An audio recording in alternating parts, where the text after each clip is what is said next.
Chemistry department, philosophy department है, वहाँ कुछ लोग जो थे एक्टिविस्ट भी थे और वीसी उनसे डरते थे। जिनके लिए आप इशारा दे रहे हैं वो खवातीन है। 2 खवातीन सिंध यूनिवर्सिटी बड़ी वेल नोन है और मैंने उनकी अटेंडेंस में सख्ती की तो ये प्रोपेगेंडा तो होना था। उनके लिए कहा जाता है कि जब आपकी नॉमिनेशन हुई, आप सिलेक्ट हुए, यूनिवर्सिटी पहुंचे ही थे कि वो यूनिवर्सिटी के गेट पे फूलों के हार लेके आपको हार पहनाए, एकदम वो आपके मुखालिफ हो गए। लेकिन इस वजह से नहीं कि आप मुझे हार पहना दे और मैं आपको कहूँ कि कल से आप क्लास मत लें। सर उस्ताद मार्क्स, अच्छे मार्क्स के नाम पे जो बच्चियां हैं उनको तंग करते हैं उनको। मैंने एक उस्ताद, बहुत वेल नोन इंटरनेशनल उस्ताद था, आप कहेंगे तो मैं नाम भी बता दूंगा, जब मुझे पता चला मैंने उसको फोर्स लीव पे भेज दिया। उस बच्ची ने शिकायत की कि इसने मुझे मिसयूज, शादी के वायदे पे वो जो ना 2 साल तक वो बच्ची को मिसयूज करते हैं। आप पे भी कुछ लोग इल्ज़ाम लगाते हैं कि आप भी हुस्न परस्त हैं, कुछ टीचर्स को आप तंग करते रहे हैं, ये बात सही है? जैसे मैंने बताया कि मेरे 10 बच्चे हैं, मैं जब वहाँ पहुँचा था 60 साल से ज़्यादा उम्र की एज में मैंने वहाँ ज्वाइन किया। इल्ज़ामात अपनी जगह, तो अल्लाह ताला खुद जमील है और जमाल जैसा हुस्न परस्त होना कोई, मैं उसको गुनाह नहीं समझता।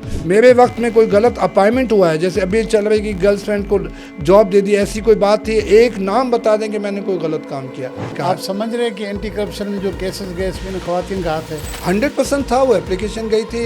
जाकिर हुसैन अस्करी साहब इंटर पास थे, इन्होंने कोई 40 साल पहले बीए की जाली डिग्री सिंध यूनिवर्सिटी से ली। पूरे पाकिस्तान की तारीख में आप कराची से कश्मीर तक को एक मिसाल दे दें कि किसी डीसी को नकल में पकड़ा गया और किसी की हिम्मत हो सकती है? हर टीचर, हर मुलाजिम को प्लाट दिए गए और हर वाइस चांसलर का आपको प्लाट मिलेगा। गवर्नर हाउस के मुलाजमीन को या अफसरान को सिंध यूनिवर्सिटी की हाउसिंग कॉलोनी में किस खुशी में प्लाट दिए गए? सेक्शन ऑफिसर गवर्नर हाउस के जो थे उनके plot, secretary to the governor उनका प्लाट। यूनिवर्सिटी की जो ज़मीन या जो प्लाट्स है उसके जो कब्जे करने वाले मुलाजमीन भी शामिल हैं या पॉलिटिकल लोग?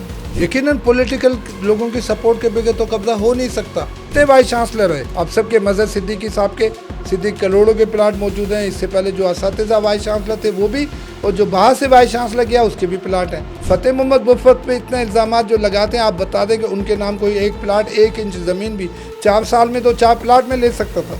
यूनिवर्सिटी में मास्टर्स की डिग्री हो, एमफिल की हो या पीएचडी की डिग्री बिकते हैं, ये बात सही है? किसी हद तक बिल्कुल सही है। जो एक्साइज एंड टैक्सेशन के मिनिस्टर बैठे हुए हैं मौजूदा, इनकी बीए की डिग्री जो है वो मैंने वेरीफाई नहीं की है। कि मुकेश चावला साहब की जो डिग्री है उस पर इल्ज़ाम था जाली है कि 100% जाली है अपने पास। आपको पैसों से दिलचस्पी नहीं थी, फिर इसी क्यों लगे? बुनियादी ये था कि मैं तालीमी निज़ाम को उसको बेहतर बनाऊं।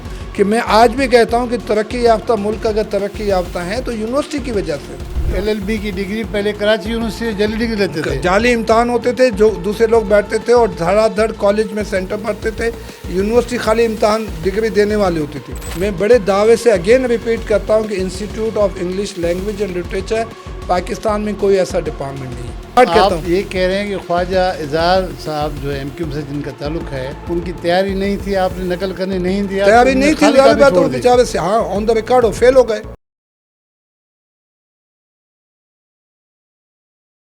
बिस्मिल्लाहिर्रहमानिर्रहीम। मंसूरनामा के इस प्रोग्राम के साथ मैं हूँ आपका मेज़बान मंसूर मुगेरी। नाज़रीन, आज जो हमारा गेस्ट है वो तारीख़ी आदमी है, एजुकेशन से उनका ताल्लुक़ है, 50 साल ताल्लुक़ है एजुकेशन से। बीच में कुछ मुख्तलिफ जॉब्स भी उन्होंने किए और सिंध के मादरे इल्मी में वो वाइस चांसलर भी रहे, वो टीचर भी रहे, वो हेड ऑफ डिपार्टमेंट भी रहे। कराची यूनिवर्सिटी से भी उसका बहुत गहरा ताल्लुक़ है। सैकड़ों स्टूडेंट उन्होंने पैदा किए और वो बड़े बड़े ओहदों पे है। वो आज हम उनसे गुफ्तगू करेंगे। हमारे गेस्ट हैं जनाब फतेह मोहम्मद मुफत साहब। सही साईं, वेलकम एंड भरी कार। अस्सलाम वालेकुम साईं, बड़ी मेहरबानी, बड़ी मेहरबानी, बहुत शुक्रिया आपका। अच्छा सर, हम आते हैं सिंध यूनिवर्सिटी से, आपकी शुरुआत करते हैं जहाँ पर आपको बहुत बड़े ओहदे से नवाजा गया, आपके लिए एजाज़ था जनाब। लेकिन आपसे पहले हम देखते हैं कि सिंध यूनिवर्सिटी जो है उसमें काफ़ी गड़बड़ हो चुकी थी, बदनाम हो चुका था स्टूडेंट पॉलिटिक्स की वजह से, टीचरों की वजह से, बहुत सारे मामला। आपको मौका मिला, सिंधी में कहते हैं तव्हां पे बूटो तो कोन बारियो सही? साईं इलाही बूटा बारे आयासीं, ऐं तव्हां सबूत ॿुधायां। मैं आपको बहुत सी मिसालें दे सकता हूँ। जैसे आपने बात किया बहुत ही मुश्किल डिफ़िकल्ट हालात थे। मैं सिर्फ 2 वाक़यात आपको बताता हूँ। मेरा अपॉइंटमेंट हुआ है तकरीबन दिसंबर 2016 में जो सिलेक्शन बोर्ड हुआ, इंटरव्यूज़ हुए, मैं साईं मुराद अली शाह का मरहून मिन्नत था उस ज़माने में कि उन्होंने मुझे सेलेक्ट किया सिंध यूनिवर्सिटी के लिए भी, और मेरा नाम कराची यूनिवर्सिटी में भी उन 3 लोगों में शामिल था जो वाइस चांसलर के कैंडिडेट थे। आपको बताता चलूँ क्योंकि माशाल्लाह आप मुझसे ज़्यादा जहांदीदा शख्स हैं। दिसंबर में आपको बताइए 5-6 दिसंबर को सिंधी टोपी डे होता है, या कल्चर डे जो काजी साहब ने स्टार्ट किया था। सिंध यूनिवर्सिटी में टोपी पहनने पे हंगामा हुआ था 2016 में दिसंबर में। रेंजर्स का और स्टूडेंट का झगड़ा हुआ था, आपको याद है, और ये टोपी एक इशू बन गया था कि जी सिंधी टोपी का झगड़ा हो गया। उन्हीं दिनों में दिसंबर में एक बहुत बड़ा वाक़या हुआ कि छुट्टियों के दौरान, दिसंबर में यूनिवर्सिटी बंद होती है, एक बच्ची बड़ी खूबसूरत एक स्कॉलर थी सिंधी की, नायला रिंद, वो वहाँ पे सुसाइड कर चुकी थी। सुसाइड था या जैसे अभी बहुत से दोस्तों के बहुत सी सुसाइड भी बड़ी मुनज़्ज़म होती है, तो मर्डर था या अभी तक साबित नहीं हुआ। बहरहाल उस बंदे को तो सज़ा हमने दिला दी जो इसमें इन्वॉल्व था, किसी हद तक कोर्ट ने उसको सज़ा दी। लेकिन ये 2 बड़े वाक़यात थे। इन वाक़यात के बाद मैंने जाके वहाँ 17 जनवरी जो एक बहुत इम्पोर्टेंट दिन होता है, 17, 18, 19 जनवरी को जो है ना मुझे ऑर्डर मिला। इन्हीं दिनों में मैंने आके वाइस चांसलर का ओहदा लिया, और पहले रेंजर्स में भी एक तपिश मौजूद थी, स्टूडेंट भी जो है ना वो बहुत ज़्यादा उसमें समझें कि गरमाइश में मौजूद थे। और सिंध यूनिवर्सिटी का पस मंज़र इससे पहले आपको बताया कि पॉलिटिकली आप ख़ुद ही मुझसे ज़्यादा जानते हैं, एक चैलेंज था उस ज़माने में।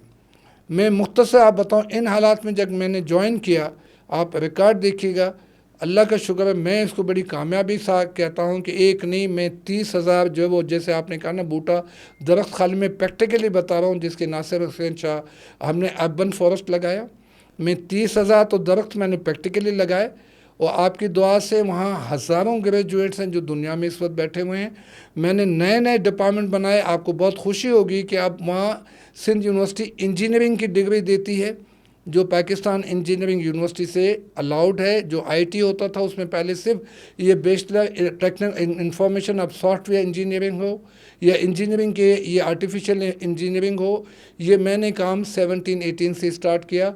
आप किसी भी शोबे की बात कर लीजिए, मैंने इसको इंटरनेशनल लेवल पे लेके गया। की माफ़ी चाहता हूँ, आप पर इल्ज़ाम लगाया जाता है कि आपने दरख्तों की तरफ बहुत ज़्यादा तवज्जो दी, आपको एजुकेशन की साइड पे तवज्जो देनी चाहिए थी। उनकी वो मैंने साथ साथ दी। मैंने आपको, हमारे नाज़रीन वो सुनना चाह रहे हैं कि आपके टेन्योर में क्या कुछ हुआ। हाँ, मैंने जैसे आपको मिसाल दी, मैं आपको मिसालें दे सकता हूँ, जिसमें नंबर 1 पे जैसे मैंने आपको बताया, वो इस्माइली साहब इस वक्त हयात नहीं है, कोविड का शिकार हो गए।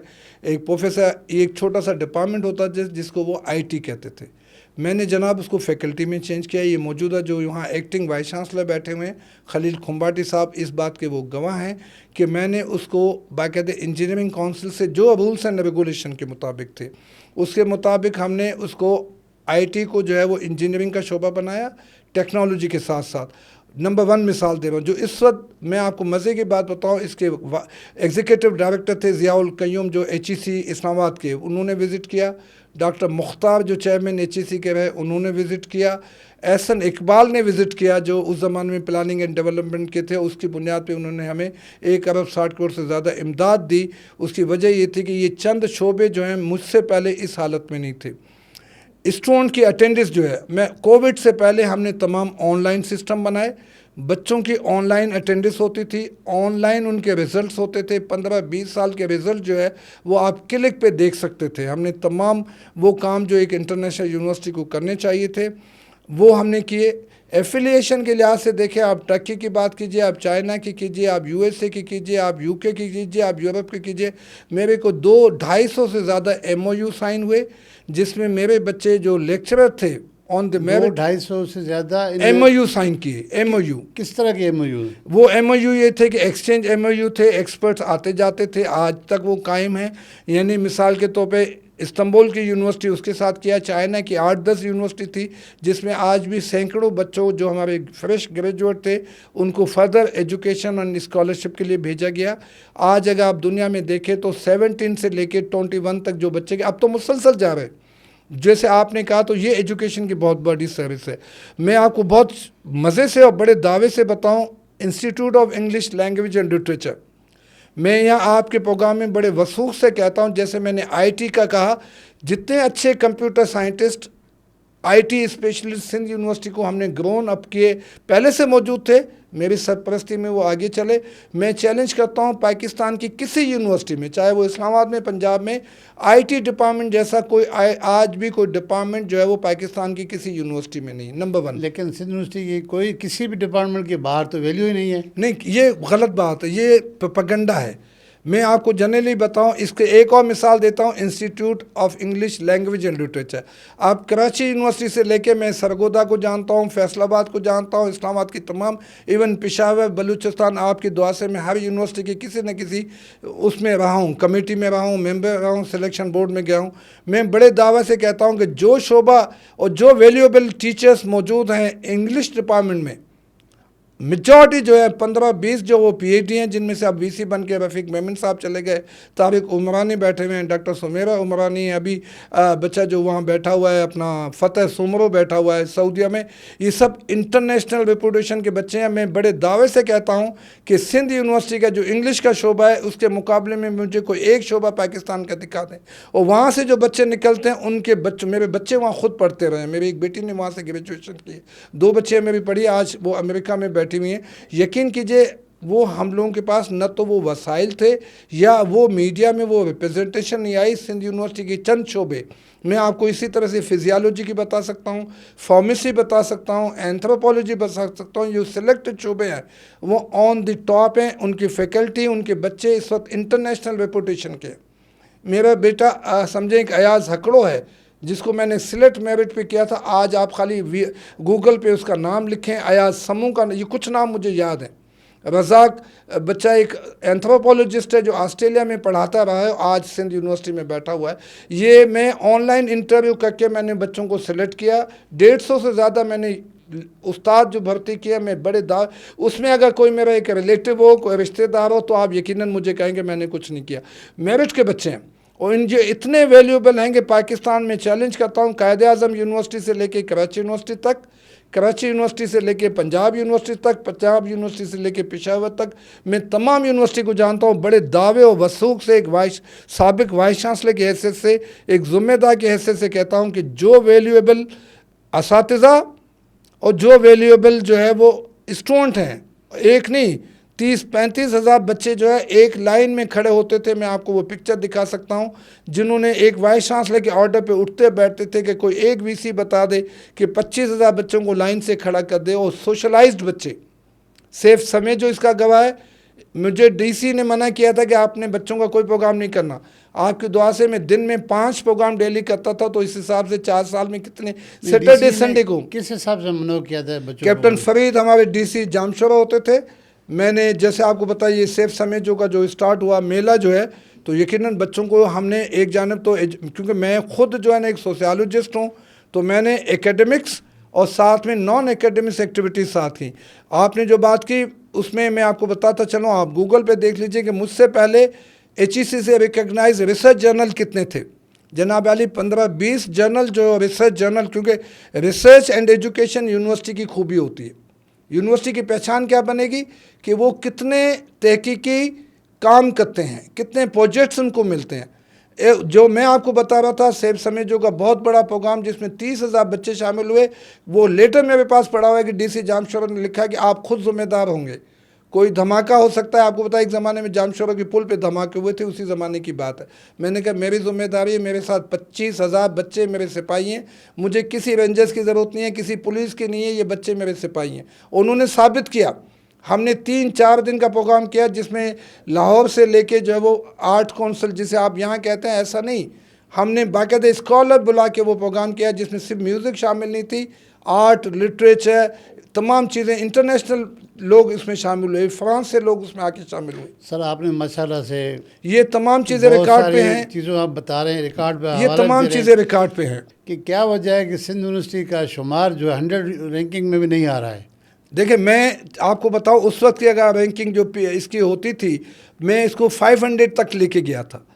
अब तो 1000 में भी नहीं आते, 100 तो आपने बहुत कम की। इस वक्त पाकिस्तान की कोई यूनिवर्सिटी दुनिया की 1000 यूनिवर्सिटी में भी शामिल नहीं है। कायद-ए-आज़म यूनिवर्सिटी कभी कभी आ जाती है 600-700 पे उसकी। अच्छा, अब उसकी भी अलग वो है, एक तो ये है कि ये रिकॉर्ड कंटिन्यू, क्योंकि अब एक वाइस चांसलर जिन लोगों के पास, अब एक जैसे आपने बात की कि 15 साल 20 साल से जो लोग बैठे हैं, यूनिवर्सिटी में एक बहुत बड़ी खामी है जिसके हम जिम्मेदार हैं। यहाँ हायर होता है, फायर नहीं होता। यानी आप अगर कहेंगे आगा खान यूनिवर्सिटी और सिंध यूनिवर्सिटी में क्यों फ़र्क है, आप ये अथॉरिटी दे दीजिए कि अगर आप काम नहीं करते हैं आपको जॉब से निकाला जा सकता है। सरकारी यूनिवर्सिटी की सबसे बड़ी जो खामी वो है कि यहाँ एक दफ़ा जो आ गया वो हमेशा, आप समझते अच्छी तरह से आ गया, 60 साल तक रिटायर नहीं होना। अब जब एक VC 17 में गया तो यकीनन जो बच्चे बैठे हुए थे, लेक्चरर हों, असिस्टेंट प्रोफेसर हों या नॉन टीचिंग हो, नॉन टीचिंग का बहुत बड़ा बर्डन है कि सियासी बुनियाद पे सिफारिशों पे अगर उस्ताद नहीं लगा तो पटेवाला चौकीदार से लेके आपने फ़ौज बना दी, जो आपकी तनख्वाहें वहाँ बजट उस पर चला जाता है।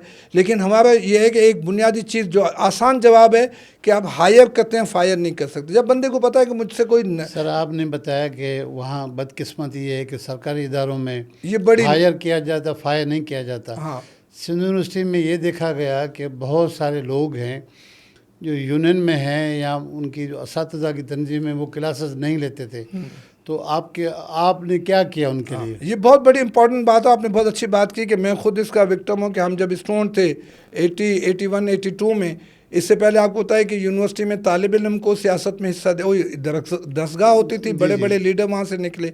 ज़ियाउल हक साहब ने एक काम किया कि जी स्टूडेंट यूनियन पे पाबंदी लगा दी।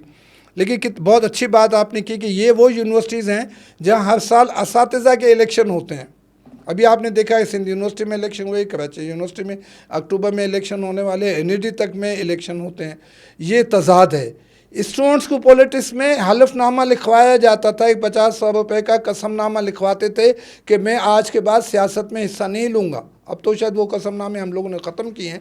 एक ज़माने में बाकायदा स्टूडेंट एक हलफनामा लिख के देता था।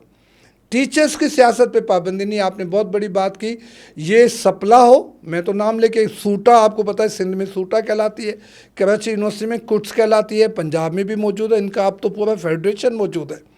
ये यकीनन मैं खुद इसका रुकना हूँ, राइट्स की हद तक तो ये बात सही है कि ये जो अहदेदार हैं वो क्लासेस में नहीं लेते, मेजॉरिटी नहीं लेते थे और ना लेते हैं, सब एक जैसे नहीं है। लेकिन यूनिवर्सिटी में अक्सर जो इनके लीडर होते हैं, मिसाल के तौर पर लीडर 1-2 होते हैं, और ये बदकिस्मती है कि पढ़े लिखे लोग जो है इनके पास रिप्लेसमेंट नहीं है। हम वो नाम अच्छा नहीं लगता, एक अखलाकी तौर पे वो कोई खौफ नहीं है, लेकिन किसी का आपने पता ये चला कि जो टीचर क्लासेस नहीं लेते थे आपने जाके उनकी हाजिरियाँ चेक करना शुरू हाँ किया। बिल्कुल, सिंध यूनिवर्सिटी की एक खूबी है कि वहाँ अटेंडेंस रोल, बहुत सी यूनिवर्सिटी में अटेंडेंस होती ही नहीं है। अच्छा, ये भी मैं बताऊँ, कराची यूनिवर्सिटी में असातिज़ा के लिए अटेंडेंस की कोई पाबंदी नहीं है, वो तजाद है। सिंध यूनिवर्सिटी जब गया तो मुझे पता चला जी वहाँ नॉन टीचिंग के साथ असातिज़ा का अटेंडेंस रजिस्टर मौजूद है। इत्तफाक ये है कि जो वहाँ के लीडर थे, 1-2 डिपार्टमेंट की मैं मिसाल दूंगा, जैसे केमिस्ट्री डिपार्टमेंट है, बताए ना हाँ केमिस्ट्री डिपार्टमेंट है, फिलोसफी डिपार्टमेंट है, वहाँ कुछ लोग जो थे वो बहुत ज़्यादा एक्टिविस्ट भी थे और VC उनसे डरते थे। मैंने जाके रजिस्टर में 20 जिनके लिए आप इशारा दे रहे हैं वो ख़वातीन है 2 जिनके लिए बहुत जी बिल्कुल, हाँ अच्छा नहीं लगता, मैं इससे सच्ची बात है, नाम लेने से कोई हर्ज नहीं, आप लेना चाहें तो ले लीजिए। 2 ख़वातीन सिंध यूनिवर्सिटी बड़ी वेल नोन है, दोनों को 2 साल तक मैं मुशाहिदे में रखा। वो जनाब क्लास तो लेती थी कभी कभी जाके, अटेंडेंस नहीं। अब विदाउट अटेंडेंस कैसे पता चले कि हमने टीचर की पाबंदी लगाई कि टीचर क्लास में जाएगा तो स्टूडेंट आएंगे ना, वो मुझे कैसे पता चलेगा? मैंने ऑनलाइन बायोमेट्रिक्स, आपको खुशी होगी कि जो आपने कहा कि आपने क्या किया, मैंने जनाब नॉन टीचिंग के लिए सिंध यूनिवर्सिटी में बायोमेट्रिक की मशीनें लगाई थी कि अटेंडेंस बायोमेट्रिक्स होगी, वो अभी भी शायद हो रही हो, वो मैं इंस्ट्रूमेंट लगा के आया था। तो अभी मैंने टीचर की बायोमेट्रिक्स स्टार्ट नहीं की थी, मैंने कहा कम से कम रजिस्टर पे साइन तो करें। 2 ख़वातीन साइन नहीं करती थी, वो रिकॉर्ड पे मौजूद है, तनख्वाह पूरी लेती थी, साइन नहीं करती थी, वो बिल्कुल साइन नहीं करती, पूरा डिपार्टमेंट साइन करे वो ना करे, रजिस्टर मौजूद हैं। और मैंने जाके लाल पेन से जो ना, पहले तो छोटी फुल स्टॉप लगाया, फिर लाइन लगाई, फिर एब्सेंट लगाया, 1 साल तक वो रिकॉर्ड मौजूद है अभी तक। 1 साल तक वो क्लासेस भी नहीं लेती थी, क्लास कभी कभी ले लेती थी, नहीं तनख्वाह तो पूरी लेती, तनख्वाह पूरी लेके रजिस्टर शो ये कहता था कि वो मौजूद ही नहीं है, मौजूद नहीं है। अगर हो या ना हो वो एक अलग किस्सा है। जो पॉलिटिकल लोग जाके अपने ऑफिस में बैठ के सियासत भी करते हैं, उनकी मीटिंग्स चलती थी, चाय पानी सब चलता रहता था, क्लास में भी गपशप चल जाती थी। तो मैंने जनाब अली सबसे बड़ा काम किया, जिसकी वजह से मुझे मसाइल भी हुए और बाद में मुझ पर इल्ज़ामात भी आए। आपको पता है किसी को आप तंग करते हैं तो वो तो आपकी ज़ाती ज़िंदगी से लेकर हर चीज़ को स्कैंडल बना देते हैं। मैंने जनाब ऑन द रिकॉर्ड चीज़ें मौजूद है जो नामुमकिन है, यानी ये तो जंगल में जाके शेर को चैलेंज करने अच्छा, वाली बात आपने है। क्रॉस लगाना शुरू किया उनके मैंने attendance क्रॉस पे? लगाया, एब्सेंट लगाया, उनको क्लास में भेजा, उनको साइन पे मजबूर किया, उन्होंने साइन किए। किए फिर? जी 100% रजिस्टर मौजूद है। अच्छा, मेरे ही ज़माने में अटेंडेंस लगाई, बाकायदा अटेंडेंस फिर के क्या क्लास हुआ, वो दिया। आपके मुखालिफ बन गए? मुखालिफ तो वैसे ही थे, क्योंकि मैं वो वाइस चांसलर था कि क्लासेस में जाके बैठता था। मैं वाइस चांसलर से ज़्यादा एक उस्ताद हूँ, मुझे अच्छी तरह पता है कि एक टीचर्स को क्या पढ़ाना चाहिए, उसकी क्लास कैसे होनी चाहिए, वक्त। दूसरा सबसे बड़ी इंपॉर्टेंट बात जिस पे बहुत इंपॉर्टेंट है, वो टाइम पे इम्तहान होना और टाइम पे रिजल्ट देना। एक एक साल, दो दो साल हो जाते थे, बच्चों की हिम्मत नहीं होती थी कि जाए। अभी भी यही हालत है। कराची यूनिवर्सिटी में बहुत से असातिज़ा रिजल्ट नहीं देते, एक एक साल तक नहीं देते। इंग्लिश डिपार्टमेंट के एक उस्ताद ने कराची यूनिवर्सिटी में, मेरे बच्चे वहाँ पढ़ते हैं, तकरीबन एक साल के बाद रिजल्ट दिया, उसमें 5 बच्चों को जैसे फेल कर दिया। अब वो बच्चा एक साल के बाद तो वो पता नहीं कहाँ चला गया, अब दोबारा आके वो इम्तहान कैसे दे? नहीं, क्यों नहीं देते? क्या वजह है कि रिजल्ट वो रोक देते कोई हैं ये? पूछने वाला नहीं है ना, ना हेड ऑफ डिपार्टमेंट, ना रजिस्ट्रार, ना वाइस चांसलर। मैंने जाके उनके डेट लिखी कि आज इम्तहान हुआ है, 15 दिन में रिजल्ट देना है, 1 महीने में देना है, इससे ज़्यादा लेट नहीं हो सकता। तो मैं उस पर एक्सप्लेनेशन भी कॉल करता था, पहले वर्बल मैसेज देता था, मेरी टीम जाके उनसे रिक्वेस्ट करती थी, और जो उस्ताद नहीं देता था उसको हम लेटर लिखते थे, एक्सप्लेनेशन कॉल किए, वो तमाम चीज़ें मौजूद हैं। ये बहुत बड़ी खामी है कि इम्तहान लेके वक्त पे रिजल्ट, और दूसरा बहुत इंपॉर्टेंट बात है कि इम्तहान दे के रिजल्ट भी दे दिया, कॉपी चेक नहीं हुई। हज़ारों कॉपियाँ मुझे छत से मिलती थी जिस पे जनाब लाल पेन से 70 नंबर लिखा हुआ है, अंदर देखा तो कॉपी चेक ही नहीं है। ये सेमेस्टर सिस्टम की बड़ी खामी छत है। से क्या मुराद है? डिपार्टमेंट के छत पे कापी फेंक देते मैंने थे? अब बहुत सी डिपार्टमेंट की कॉपियाँ जाके छत से उठाई, जिस पे मिसाल तौर पे फ़तेह मोहम्मद लिखा हुआ है, 75 नंबर, नीचे कॉपी पलट के देखी तो किसी ने चेक ही नहीं की थी, खाली नाम दे के नंबर दे दिया, या फेल कर दिया या पास कर दिया। तो इस तरह से ये प्रैक्टिस करते ये रहे हैं। प्रैक्टिस थी और आज भी है। आज भी है? उसकी वजह आज भी है, एक नहीं बहुत सी यूनिवर्सिटीज़ में है। उसकी वजह कि कोई ऐसा वाइस चांसलर हो जो इन चीज़ों पे नज़र रखे। मैं एक उस्ताद था, मैंने अपनी पूरी ज़िंदगी लगाई, मुझे पता है कि कॉपी चेक कैसे की जाती है, अकाउंटेबिलिटी कैसे होती है। बच्चों का राइट है कि उनको कॉपी दिखाई जाए, कोई नहीं दिखाता था। लॉ के मुताबिक ये कि हर उस्ताद का ये फ़र्ज़ है, बच्चे को फेल किया पास किया, आपका हक है। ये खामी है आपकी सेमेस्टर सिस्टम की। वन मैन शो है, एक उस्ताद पढ़ाता है, एक वही उस्ताद पेपर बनाता है, वो उस्ताद चेक करता है। इस सिस्टम की वजह से वो उस्ताद बादशाह बन जाता है। स्टूडेंट्स ब्लैकमेल में आ जाते हैं, उन्हें पता है कि ये उस्ताद ने मेरी किस्मत का फैसला करना है, वो जाके उनकी झूठी तारीफ़ें करते हैं। स्टूडेंट का भी इसमें कसूर है, वो कभी भी नहीं बताएंगे कि सर, पढ़ाते आपने नहीं। वहाँ जाते हुए क्या ये चीज़ नोट की? अक्सर उस्ताद मार्क्स, अच्छे मार्क्स के नाम पे जो बच्चियाँ हैं उनको तंग करते किसी हद हैं। तक मतलब नोट किया? तमाम नहीं, लेकिन ये तमाम समझे कि 10%, 5% ऐसे लोग जो हैं। आपको पता है ये हर जगह होता है कि पाकिस्तान जो वो मुल्क है जहाँ पे ये सेक्सुअल हरासमेंट भी मौजूद है, और मेल फीमेल के जो एक रिलेशनशिप है उसमें दोनों तरफा है। ये नहीं है, मैं आपको बताऊँ, मेरे पास रिटर्न केसेस हैं कि मैंने कमेटीज़ बनाई। मैंने एक उस्ताद, बहुत वेल नोन इंटरनेशनल उस्ताद था, आप कहेंगे तो मैं नाम भी बता दूंगा, जब मुझे पता चला मैंने उसको फोर्स लीव पे भेज दिया। उस बच्चे ने शिकायत की कि इसने मुझे मिसयूज़ किया है, या मुझसे जो ना ब्लैकमेल करके शादी के वायदे पे वो जो ना 2 साल तक वो बच्ची को मिसयूज़ करता रहा। अच्छा, मैं आपको ऑन द रिकॉर्ड बताऊँ ये चीज़ें, और बहुत बड़ा नाम था उसका। चलो डिपार्टमेंट का नाम बताएं कि वो बड़ा हो जाए, खामखा डिपार्टमेंट का नाम बता दें। इंस्टीट्यूट ऑफ इंग्लिश जो था उसका, यानी एक जिसको मैं फ़ख्र डिपार्टमेंट कहता हूँ, उस डिपार्टमेंट का एक उस्ताद जो है, एक 21-22 साल की, खुद उससे डबल एज का उस्ताद था। हम सब गुनाहगार हैं, मैं ये नहीं कहता हूँ कि हम फरिश्ते हैं, लेकिन एक उस्ताद को उस्ताद होना चाहिए, और ये ऑन द रिकॉर्ड है। मैंने उसको छुट्टी फोर्स, मैं तो जॉब में निकालने वाला था, लेकिन ये राइट नहीं है जब तक कमेटीज़ बने। लेकिन कमेटीज़ बनाई, उन्होंने कहा जी इसको कम से कम 1 साल की छुट्टी के लिए भेज दें, या 2 साल। मैंने कहा जब तक मैं वो फोर्स लीव पे मैंने भेज दिया, उसको ज्वाइन नहीं करने दिया मैंने। अच्छा, वापस नहीं आया? मेरे जाने के बाद, मेरे जाने के बाद जब तक आप थे मैं था उस वक्त तक नहीं आया, और मैं जब तक था उस वक्त वो तमाम असातिज़ा अटेंडेंस लगाते थे। अब क्या सिचुएशन हो, जाके मालूम कर लीजिए। आप पे भी कुछ लोग इल्ज़ाम लगाते हैं कि आप भी हुस्न परस्त हैं, कुछ टीचर्स को आप तंग करते रहे हैं, ये बात सही है? देखें, मैं ऑन द रिकॉर्ड बता दूं कि अल्लाह का शुक्र, जैसे मैंने बताया कि मेरे 10 बच्चे हैं। मैं जब वहाँ पहुँचा था 60 साल से ज़्यादा उम्र की एज में मैंने वहाँ ज्वाइन किया। इल्ज़ामात अपनी जगह, एक सोशल होना, तारीफ़ें करना, मैं समझता अल्लाह ताला खुद जमील है और जमाल जैसा हुस्न परस्त होना कोई, मैं उसको गुनाह नहीं समझता। किसी को मैंने ब्लैकमेल किया हो, किसी को नाजायज़ इस्तेमाल किया हो, किसी को मैंने गलत प्रमोशन दिया हो, किसी को मैंने जॉब दे दी हो, किसी को मैंने फाइनेंशियल जो है ना नुकसान पहुंचाया हो या फ़ायदा पहुंचाया, उसका मैं एज ए वाइस चांसलर जिम्मेदार हूँ। मेरे वक्त में कोई गलत अपॉइंटमेंट हुआ है, जैसे अभी चल रही कि गर्लफ्रेंड को जॉब दे दी, ऐसी कोई बात थी, एक नाम बता दें कि मैंने कोई गलत काम किया। इल्ज़ामात अपनी जगह पे। मैं जनरली कि आपकी दुआ से मेरे 5 बेटे हैं, 5 बेटियां, और मेरी बेटियां भी कोई आम बेटियां नहीं हैं, वो एम्पावर्ड बेटियां हैं माशाल्लाह, पूरी दुनिया उनको जानती है, नाम से जानती हैं। तो यकीनन ये अपनी जगह पे उसकी, जैसे मैंने आपको बताया कि जब मैंने क्लासेस में भेजा और मैंने उनकी अटेंडेंस में सख्ती की, तो ये प्रोपेगेंडा तो होना था। और उसमें यकीनन उनके लिए कहा जाता है कि जब आपकी नॉमिनेशन हुई, आप सिलेक्ट हुए, यूनिवर्सिटी पहुंचे ही थे कि वो यूनिवर्सिटी के गेट पे फूलों के हार लेके आपको हाँ, हार 150 पहनाए, बिल्कुल। एकदम वो आपके मुखालिफ हो गए। हाँ, एकदम नहीं हुए मेरे, इस वजह से कि मैं एक उस्ताद था, एक अच्छा मुंतज़म था, और आज भी हूँ। मैं बड़े दावे से कहता हूँ, देखें दोस्ती हार पहनाना, उसके लिए मैं उनका शुक्रिया अदा करता हूँ, लेकिन इस वजह से नहीं कि आप मुझे हार पहना दें और मैं आपको कहूँ कि कल से आप क्लास मत लें, ये तो नहीं हो सकता ना। अच्छा, दूसरा ये कि मेरे लिए चाहे वो कितना ताकतवर हो, चाहे वो लीडर हो, चाहे वो रहनुमा हो या आम उस्ताद हो, मेरे लिए तो उस्ताद था। बुनियादी काम उसका पढ़ाना था, इस क्लास में जाना था। वजह ये ऑन द रिकॉर्ड मौजूद है। अगर मैं इस तरह से जो आपने बात की, अगर मैं खुदा न खास्ता मुझ में कोई खामियां होती या मैं इतना जो ना करप्ट होता, तो क्या मैं उनकी अटेंडेंस पे ये लाइन लगा सकने की जरूरत कर सकता था? मैं इनको जानता नहीं हूँ क्या मैं उनको एब्सेंट लगा सकता था? ये मुमकिन है क्या? मैं एक सर मुजरत के साथ आप पर उन्होंने इल्ज़ाम लगा कि करप्शन की केस, एंटी करप्शन को रिफ़र किए, वहाँ पे केसेस चले, ये क्या बात हुई? ये भी अननोन है, ये बदकिस्मती है, अननोन एप्लीकेशन है, और दुनिया में बताएं कि कौन से जिस पे गुमनाम एप्लीकेशन पे इंक्वायरी हो।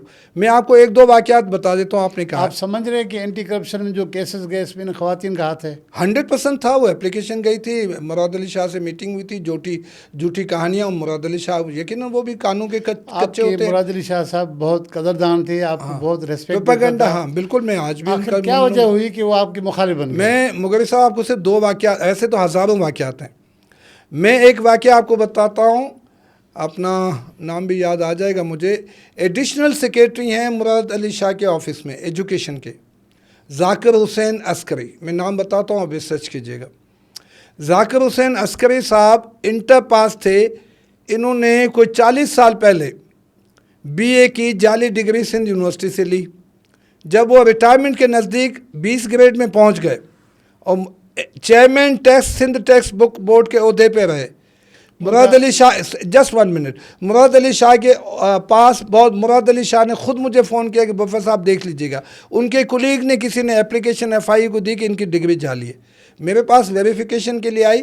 आपको जैसे मैंने बताया कि मैंने विदिन डेज जो है, विदिन चंद महीनों में अपने पूरे सिस्टम को कंप्यूटराइज़ किया था। आप मुझसे अगर पूछते, मैं आपको आधे घंटे में बता दूंगा कि किसने कब पास किया, क्योंकि हमने सिस्टम बना लिया, जिसके लिए मेरे पास बहुत अच्छी टीम कंप्यूटर साइंस की, मैंने आपको बताया। IT डिपार्टमेंट के लोग, मेरे कंट्रोलर मुर्तज़ा सियाल कंपेरेटिवली एक बेहतर कंट्रोलर, अब तो रिटायर हो गया, अच्छा आदमी था और मैं उसको एक अच्छा आदमी इंसान आज भी समझता हूँ। जनरली मैंने कहा सर मुझे आधा घंटा दे, आधे घंटे में पता चला वो बंदे की फ़ेक डिग्री है। यकीन कीजिए, सिंध जो न्यूज़ के नाम से कौन सा चैनल है, सिंधी में जो चैनल है, उसके जर्नलिस्ट बैठे, मैं आपको नाम, ज़फ़र हकड़ो साहब को आप जानते हैं, आप उससे पूछे, लोग वहाँ 1 करोड़ के रिश्वत लेके पहुँचे, 1 करोड़ रुपया एक केस में। इसके लिए जाकिर हुसैन अस्करी के लिए ऑन द रिकॉर्ड आपको बता रहा हूँ, 30 लाख। नहीं सर रुक जाएं। आपने कहा वो जो एडिशनल सेक्रेटरी एजुकेशन में थे, chairman Sindh textbook board लगे, हाँ, उसकी डिग्री वेरिफिकेशन के लिए आई तो आपने कहा ये फेक है? हाँ बिल्कुल, मैंने लिख के दिया। उसके लिए सिटिंग CM मुराद अली शाह ने कहा कि इसको देख ले। उन्होंने फ़ोन किया था, ये नहीं कहा था कि इसको हक में दे, लेकिन आप समझते हैं, फ़ोन आया था मुराद अली शाह का, जिससे का मतलब यही होता है जाती में जो फ़ोन किया कि बफर साहब इसको देख लीजिए जल्दी से। और हमने अगले दिन उनको जो ना, उसको मैंने अपने कंट्रोलर को भेजा, वो रिटर्न मौजूद है कि सर इसकी डिग्री फेक है। उससे पहले उसके बाद लोग आते रहे कि 1 करोड़ रुपया रिश्वत ले लें, एक केस में बता रहा हूँ मैं, ऑन द रिकॉर्ड चीज़ें। सर 1 करोड़ में बहुत बड़ी रकम है, आपने क्यों मैं ऑन द रिकॉर्ड कह रहा हूँ, क्यों वापस किया? उसके लिए मैं आपको मैं आपको 2-3 मिसालें आपको बड़े ना, ऐसे तो मेरे पास हज़ारों मिसाल है, मैं सिर्फ एक मिसाल देता हूँ कि क्या एक करप्ट वाइस चांसलर जिस पे चंद लाख या चंद करोड़ों के इल्ज़ाम हैं, क्या वो एक केस में अगर 1 करोड़ वापस, ये ऑन द रिकॉर्ड है और मेरे पास तमाम चीज़ें रिकॉर्ड में मौजूद हैं। सिंध चैनल पे ये खबरें चली हैं कि जी इसकी डिग्री जो है उसके लिए मामला तय हो गए हैं और मामला ख़राब हो गए। मेरा कंट्रोलर, मेरा स्टाफ मौजूद है। नंबर 2, डीसी, मैं आप तो नाम आपने लिए हैं तो मैं आपको अपनी बेगुनाही साबित करने, आप क्या समझते हैं मुझे रिकॉर्ड में बताएं कि किसी वाइस चांसलर ने किसी डीसी को सज़ा दी हो? पूरी तारीख उठा ले पाकिस्तान। ये हमने सुना था कि कोई सिटिंग डीसी था जी, वो एलएलबी के पेपर देने जब आया तो उसकी जगह उन्होंने वकला को बैठा दिया, ये बात दुरुस्त है? दो लोग कोई और थे जो यकीनन वकील ही थे, क्यों एलएलबी का इम्तहान कोई आम आदमी तो नहीं दे सकता ना। डीसी लाड़काना साहब वहां से लाड़काना से निकले हैं। सर नाम क्या था? डीसी तो बहुत रहे हैं। नौमान सिद्दीक लाटकी, मैं आपको नाम बताता हूँ, रिकॉर्ड पे मौजूद है, अब तो कोई चीज़ छुपी ढकी नहीं है। नौमान सिद्दीक लाटकी डिप्टी कमिश्नर नवाबशाह थे 2017-2018 में। इतने पसंद आए कि डीसी लाड़काना लग गए 2018 के इलेक्शन से पहले। क्यों लगे वो एक अलग कहानी, आप मुझसे ज़्यादा समझते हैं कि डीसी का इंतखाबात में क्या रोल होता है। मैं आपको तमाम चीज़ें रिकॉर्ड, मैं इस मामले में बड़ा बेखौफ आदमी हूँ। डीसी साहब स्पेशल गेस्ट बन के नवाबशाह की लॉ कॉलेज में प्रिंसिपल साहब उसके आगे पीछे घूम रहे हैं। कोई भी डीसी, कोई भी सरकारी ऑफिसर ऐसे कॉलेज में आ सकता है इम्तिहान के दिनों में? नॉट अलाउड है। स्टूडेंट, उसके पास एडमिट कार्ड था उस नाम से, लेकिन पिक्चर उसकी लगी हुई है जो इम्तिहान दे रहा है। पिक्चर में किसी और की पिक्चर है, इम्पर्सोनेशन कहते हैं, पिक्चर चेंज। डीसी साहब खुद चीफ गेस्ट बन के उसी कॉलेज में अटेंडेंस उन्होंने खुद लगाई। मज़े की बात है, अटेंडेंस उसने अपनी साइन से की, पेपर कोई और दे रहा है। मेरी टीम में लोग मौजूद हैं, वो मैं उनको अप्रिशिएट करता हूँ। असिस्टेंट प्रोफेसर किस्म के लोग थे। मुर्तज़ा खोसो एक बहुत, अब तो शायद यहाँ सिंध यूनिवर्सिटी से वो बाहर चला गया है, असिस्टेंट प्रोफेसर था। मैंने उसकी सरबराही में उसके साथ टीम भेजी जाम शोर से नवाबशाह। उन्होंने जाके जब वहाँ तलाश की तो वो एक बंदा बैठ के पिक्चर चेंज था, क्योंकि हमारे पास डबल कार्ड होते हैं। मैं आपको बताऊं हमारा सिस्टम ये था कि एक ओरिजिनल कार्ड हम अपने रिकॉर्ड में रखते हैं, लोगों को नहीं पता। जब हमारी टीम जाती है तो उसके पास दोनों कार्ड मौजूद हैं, यानी एक कार्ड वो जो स्टूडेंट दे रहा है, एक कार्ड वो जो ओरिजिनल है। जब उसको कंपेयर किया तो पता चला ओरिजिनल कार्ड पे तो डीसी साहब की फ़ोटो लगी हुई और जो कैंडिडेट बैठ के दे रहा है उस पर उसकी अपनी फ़ोटो लगी हुई है। इसको इम्पर्सोनेशन कहते हैं। हमने चालान किया, हमने और मैंने नहीं किया, मैंने सीनियर डीन्स की कमेटी बनाई। उन कमेटी में जिसमें जमटमल और दायो और डीन सोशल साइंसेस जैसे लोग थे, उन्होंने साबित किया कि सर ये इम्पर्सोनेशन है। हमने 3 साल की सज़ा दी उसको। तो फिर अब आप क्या समझते हैं? उससे पहले नहीं हो आप इस काम पे? वो अलग है, वो नाराज़गी अपनी जगह। आप क्या समझते हैं उन्होंने मुझे रिश्वत की ऑफ़र नहीं दी होगी? क्या वो करोड़ एक डीसी का नाम, मैं आपको वो काविश की कटिंग दिखाता हूँ, आप ज़रूर अपने प्रोग्राम में दिखाइएगा, जिसमें ये काविश में मैं शुक्रगुजार हूँ। रशीद मेमन आपके दोस्त हैं, सिंधी में जर्नलिस्ट है ना? जी जी, रशीद मेमन, मैं आपको गवाऊंगे नाम बता, तो आप उससे पूछ लीजिएगा। उसने मुझसे कंफर्म किया था, मैंने कहा यस ये हुआ है। अगले दिन काविश में खबर छपी है फ़ोटो समेत। क्या एक करप्ट वाइस चांसलर ये हिम्मत कर सकता है? मैं सिर्फ 2 सवाल करता हूँ आपसे। नहीं कर सकते। पूरे पाकिस्तान की तारीख में आप कराची से कश्मीर तक को एक मिसाल दे दें कि किसी डीसी को नकल में पकड़ा गया हो, किसी की हिम्मत हो सकती है? क्या कोई करप्ट आदमी जिस पे इल्ज़ामात हुसन परस्ती के हों, जिस पे करप्शन के हो, क्या वो इतना बेबाक हो सकता है? जो आप भी जानते हैं, हम भी जानते हैं कि हुसन परस्त जो होते हैं वो कितने दिलेर होते हैं, आपको पता है। कमज़ोर होते हैं बहुत। जो इतना आदमी वो इतना दिलेर नहीं हो सकता। ये तो क्लियर आदमी होगा, फेयर आदमी होगा, बेखौफ होगा, वो ये काम करेगा ना। अच्छा सर, आप जब वीसी लगे तो उस टाइम भी जो है ना वो कब्ज़े हो रहे थे, आपसे पहले भी सिंध यूनिवर्सिटी की ज़मीन पे कब्ज़े हो रहे थे, आपने क्या किया? सर मैं जनरली जो मैं आपको बताऊं कि बहुत से मसाइल के साथ सबसे बड़ा सिंध यूनिवर्सिटी के, मैं आपको जनरली बताऊं, ये जितनी कॉलोनीज़ हैं बेनज़ीर साहब के नाम पे हाउसिंग सोसाइटीज़ बनी हुई हैं, सिंध यूनिवर्सिटी के साथ ज़्यादती ये हुई कि मेहरान यूनिवर्सिटी की हाउसिंग सोसाइटी जो है वो भी सिंध यूनिवर्सिटी की ज़मीन है। मेहरान यूनिवर्सिटी के पास बहुत सी ज़मीन है, क्योंकि आपको पता है मेहरान एक कॉलेज था और सिंध यूनिवर्सिटी के साथ अफिलिएटेड था, यूनिवर्सिटी नहीं था। जब यूनिवर्सिटी बना तो एक बहुत बड़ा हिस्सा मेहरान यूनिवर्सिटी को, एक नहीं उनके असातिज़ा को 2-2 प्लाट दे दिए गए। मुझसे पहले की बात है। 2-2 प्लाट एक असातिज़ा कौन दा रिकॉर्ड, एक बेचा एक बनाया। क्यों कर रहे थे? ये उस ज़माने की बात है, मुझसे पहले की बात है। इसी तरह से सिंध यूनिवर्सिटी में भी जो हाउसिंग सोसाइटी थी, वहाँ हर टीचर हर मुलाजिम को प्लाट दिए गए और हर वाइस चांसलर का आपको प्लाट मिलेगा। इवन जो गवर्नर हाउस के लोग थे, मैं नाम लेना नहीं चाहता हूँ, जो सेक्रेटरी टू द गवर्नर थे, उनको 600 गज के प्लाट मुझसे पहले दिए गए। नहीं, उनको गवर्नर हाउस के मुलाजमीन को या अफसरान को सिंध यूनिवर्सिटी की हाउसिंग कॉलोनी में किस खुशी में प्लाट दिए ये अब उनसे पूछेगा, लेकिन प्लाट दिए गए वो तमाम रिकॉर्ड पे मौजूद है। सेक्शन ऑफिसर गवर्नर हाउस के जो थे उनके plot, secretary to the governor उनका प्लाट।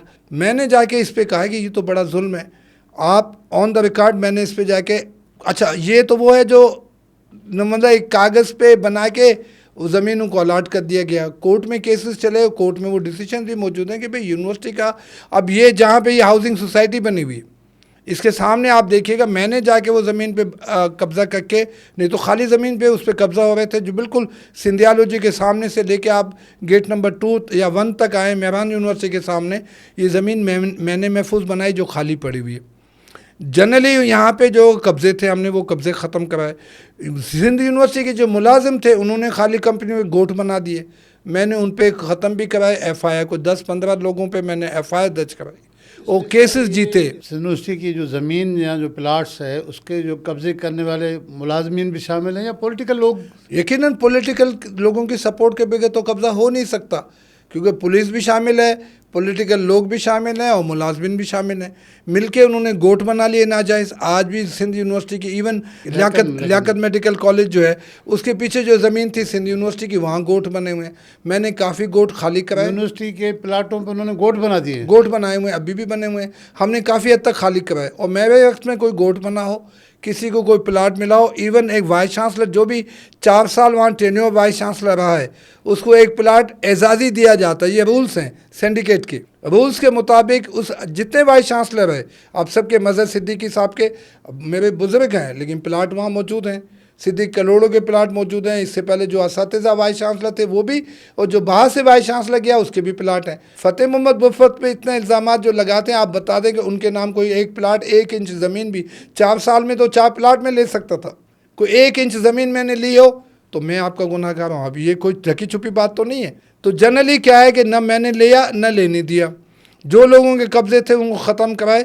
मैं जनरली बताऊं, जिस तरह से डिग्रीज़ की बात हो रही थी कि अगर वाइस चांसलर चाहे तो जाली डिग्रियां बेच के वो अरबपति बन सकते। सिंध यूनिवर्सिटी में मास्टर्स की डिग्री हो, MPhil की हो या PhD की डिग्री बिकते हैं, ये बात सही है? किसी हद तक बिल्कुल सही है। ये जाली डिग्रीज पे लोग जो हैं वो आपको पता है ये बहुत वेल नोन है।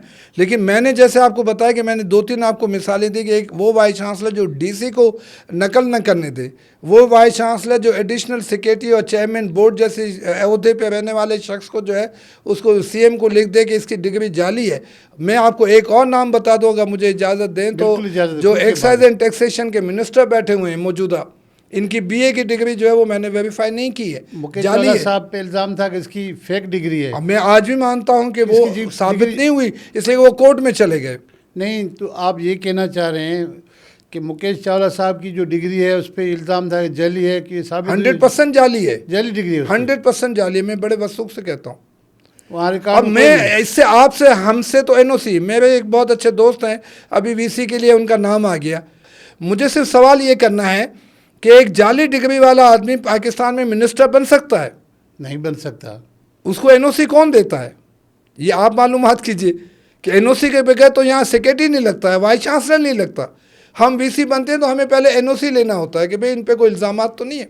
आपने एक तो मुकेश चावला साहब की बात बता रहे हैं, एक एडिशनल सेक्रेटरी की बात बताई कि फेक डिग्री थे, इसके अलावा कोई नाम और लोग आपने पकड़े जिनकी फेक डिग्रीज थी? हज़ारों लोग हैं, मुझे नाम याद नहीं है। हज़ारों की तादाद में, हज़ारों के लोगों में ऐसे मौजूद हैं जिनके पास फेक डिग्रीज।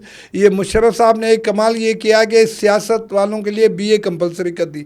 वो बेचारे के स्कूल के पढ़े हुए लोग नहीं थे, BA कहाँ से लाते, उन्होंने जाली डिग्रियाँ दी। ये उस ज़माने में शुरू हुआ, बाद में इन्हीं पार्लियामेंटियन ने वो लॉ ही ख़त्म कर दिया, जान छूट गई इनकी। अब क्योंकि वो लॉ नहीं है BA वाला, जान छूट गई तो सिंध यूनिवर्सिटी वालों की कमाई भी तो ख़त्म हो गई ना। अब वो तो हमने वैसे ही ख़त्म कर दी थी। हम जैसे जगह वाइस चांसलर जाते तो इतना आसान नहीं था, लेकिन जनरली वहाँ पे बहुत सी चीज़ें वाइस चांसलर के इल्म में नहीं आती। अब जैसे एक दुकान खोल के बंदा सर, मुझे ये एक चीज़ और मैं क्लियर होना चाह रहा हूँ अपने नाजरीन के लिए कि जो जाली डिग्रियाँ हैं दीगर सूबों के लोग भी आके यहाँ से जाली डिग्रियाँ लेते हैं। देखिए मैं ये बात सही है, 100% सही। मैंने जैसे आपको बताया कि लॉ के जब इम्तहान होते थे तो पूरा पाकिस्तान लॉ, पहले कराची यूनिवर्सिटी में ये काम होता था, ये ऑन द रिकॉर्ड। मैं LLB की डिग्री पहले कराची यूनिवर्सिटी से जाली डिग्री लेते थे। जाली इम्तहान होते थे, जो दूसरे लोग बैठते थे और धड़ाधड़ कॉलेज में सेंटर पढ़ते थे। यूनिवर्सिटी खाली इम्तहान डिग्री देने वाली होती थी। फिर यूनिवर्सिटी ने क्या किया, ये डॉक्टर अब्दुल वहाब एक बहुत वेल नोन वाइस चांसलर थे, उनसे हमने सीखा। उन्होंने इकदाम लिए और सेंट्रलाइज इम्तहान लिए कि बजाय कॉलेज में इम्तहान होने के यूनिवर्सिटी में इम्तहान होगा। उस रुझान से वो तादाद कम होती चली गई। उसके बाद रुख जो है वो सिंध यूनिवर्सिटी चल पड़ा कि मिसाल के तौर पे ठट्ठा में सेंटर बना हुआ है, कराची के लोग ठट्ठा जाके इम्तहान देते हैं, आज तक देते हैं। उनमें कोई भी जाके इम्तहान दे दे, मेपोखास में देते हैं, आज भी देते हैं। वो सिर्फ इंटर से लेके तमाम डिग्रीज तमाम के लिए, लेकिन LLB के भी सेंटर वहाँ पढ़ते थे।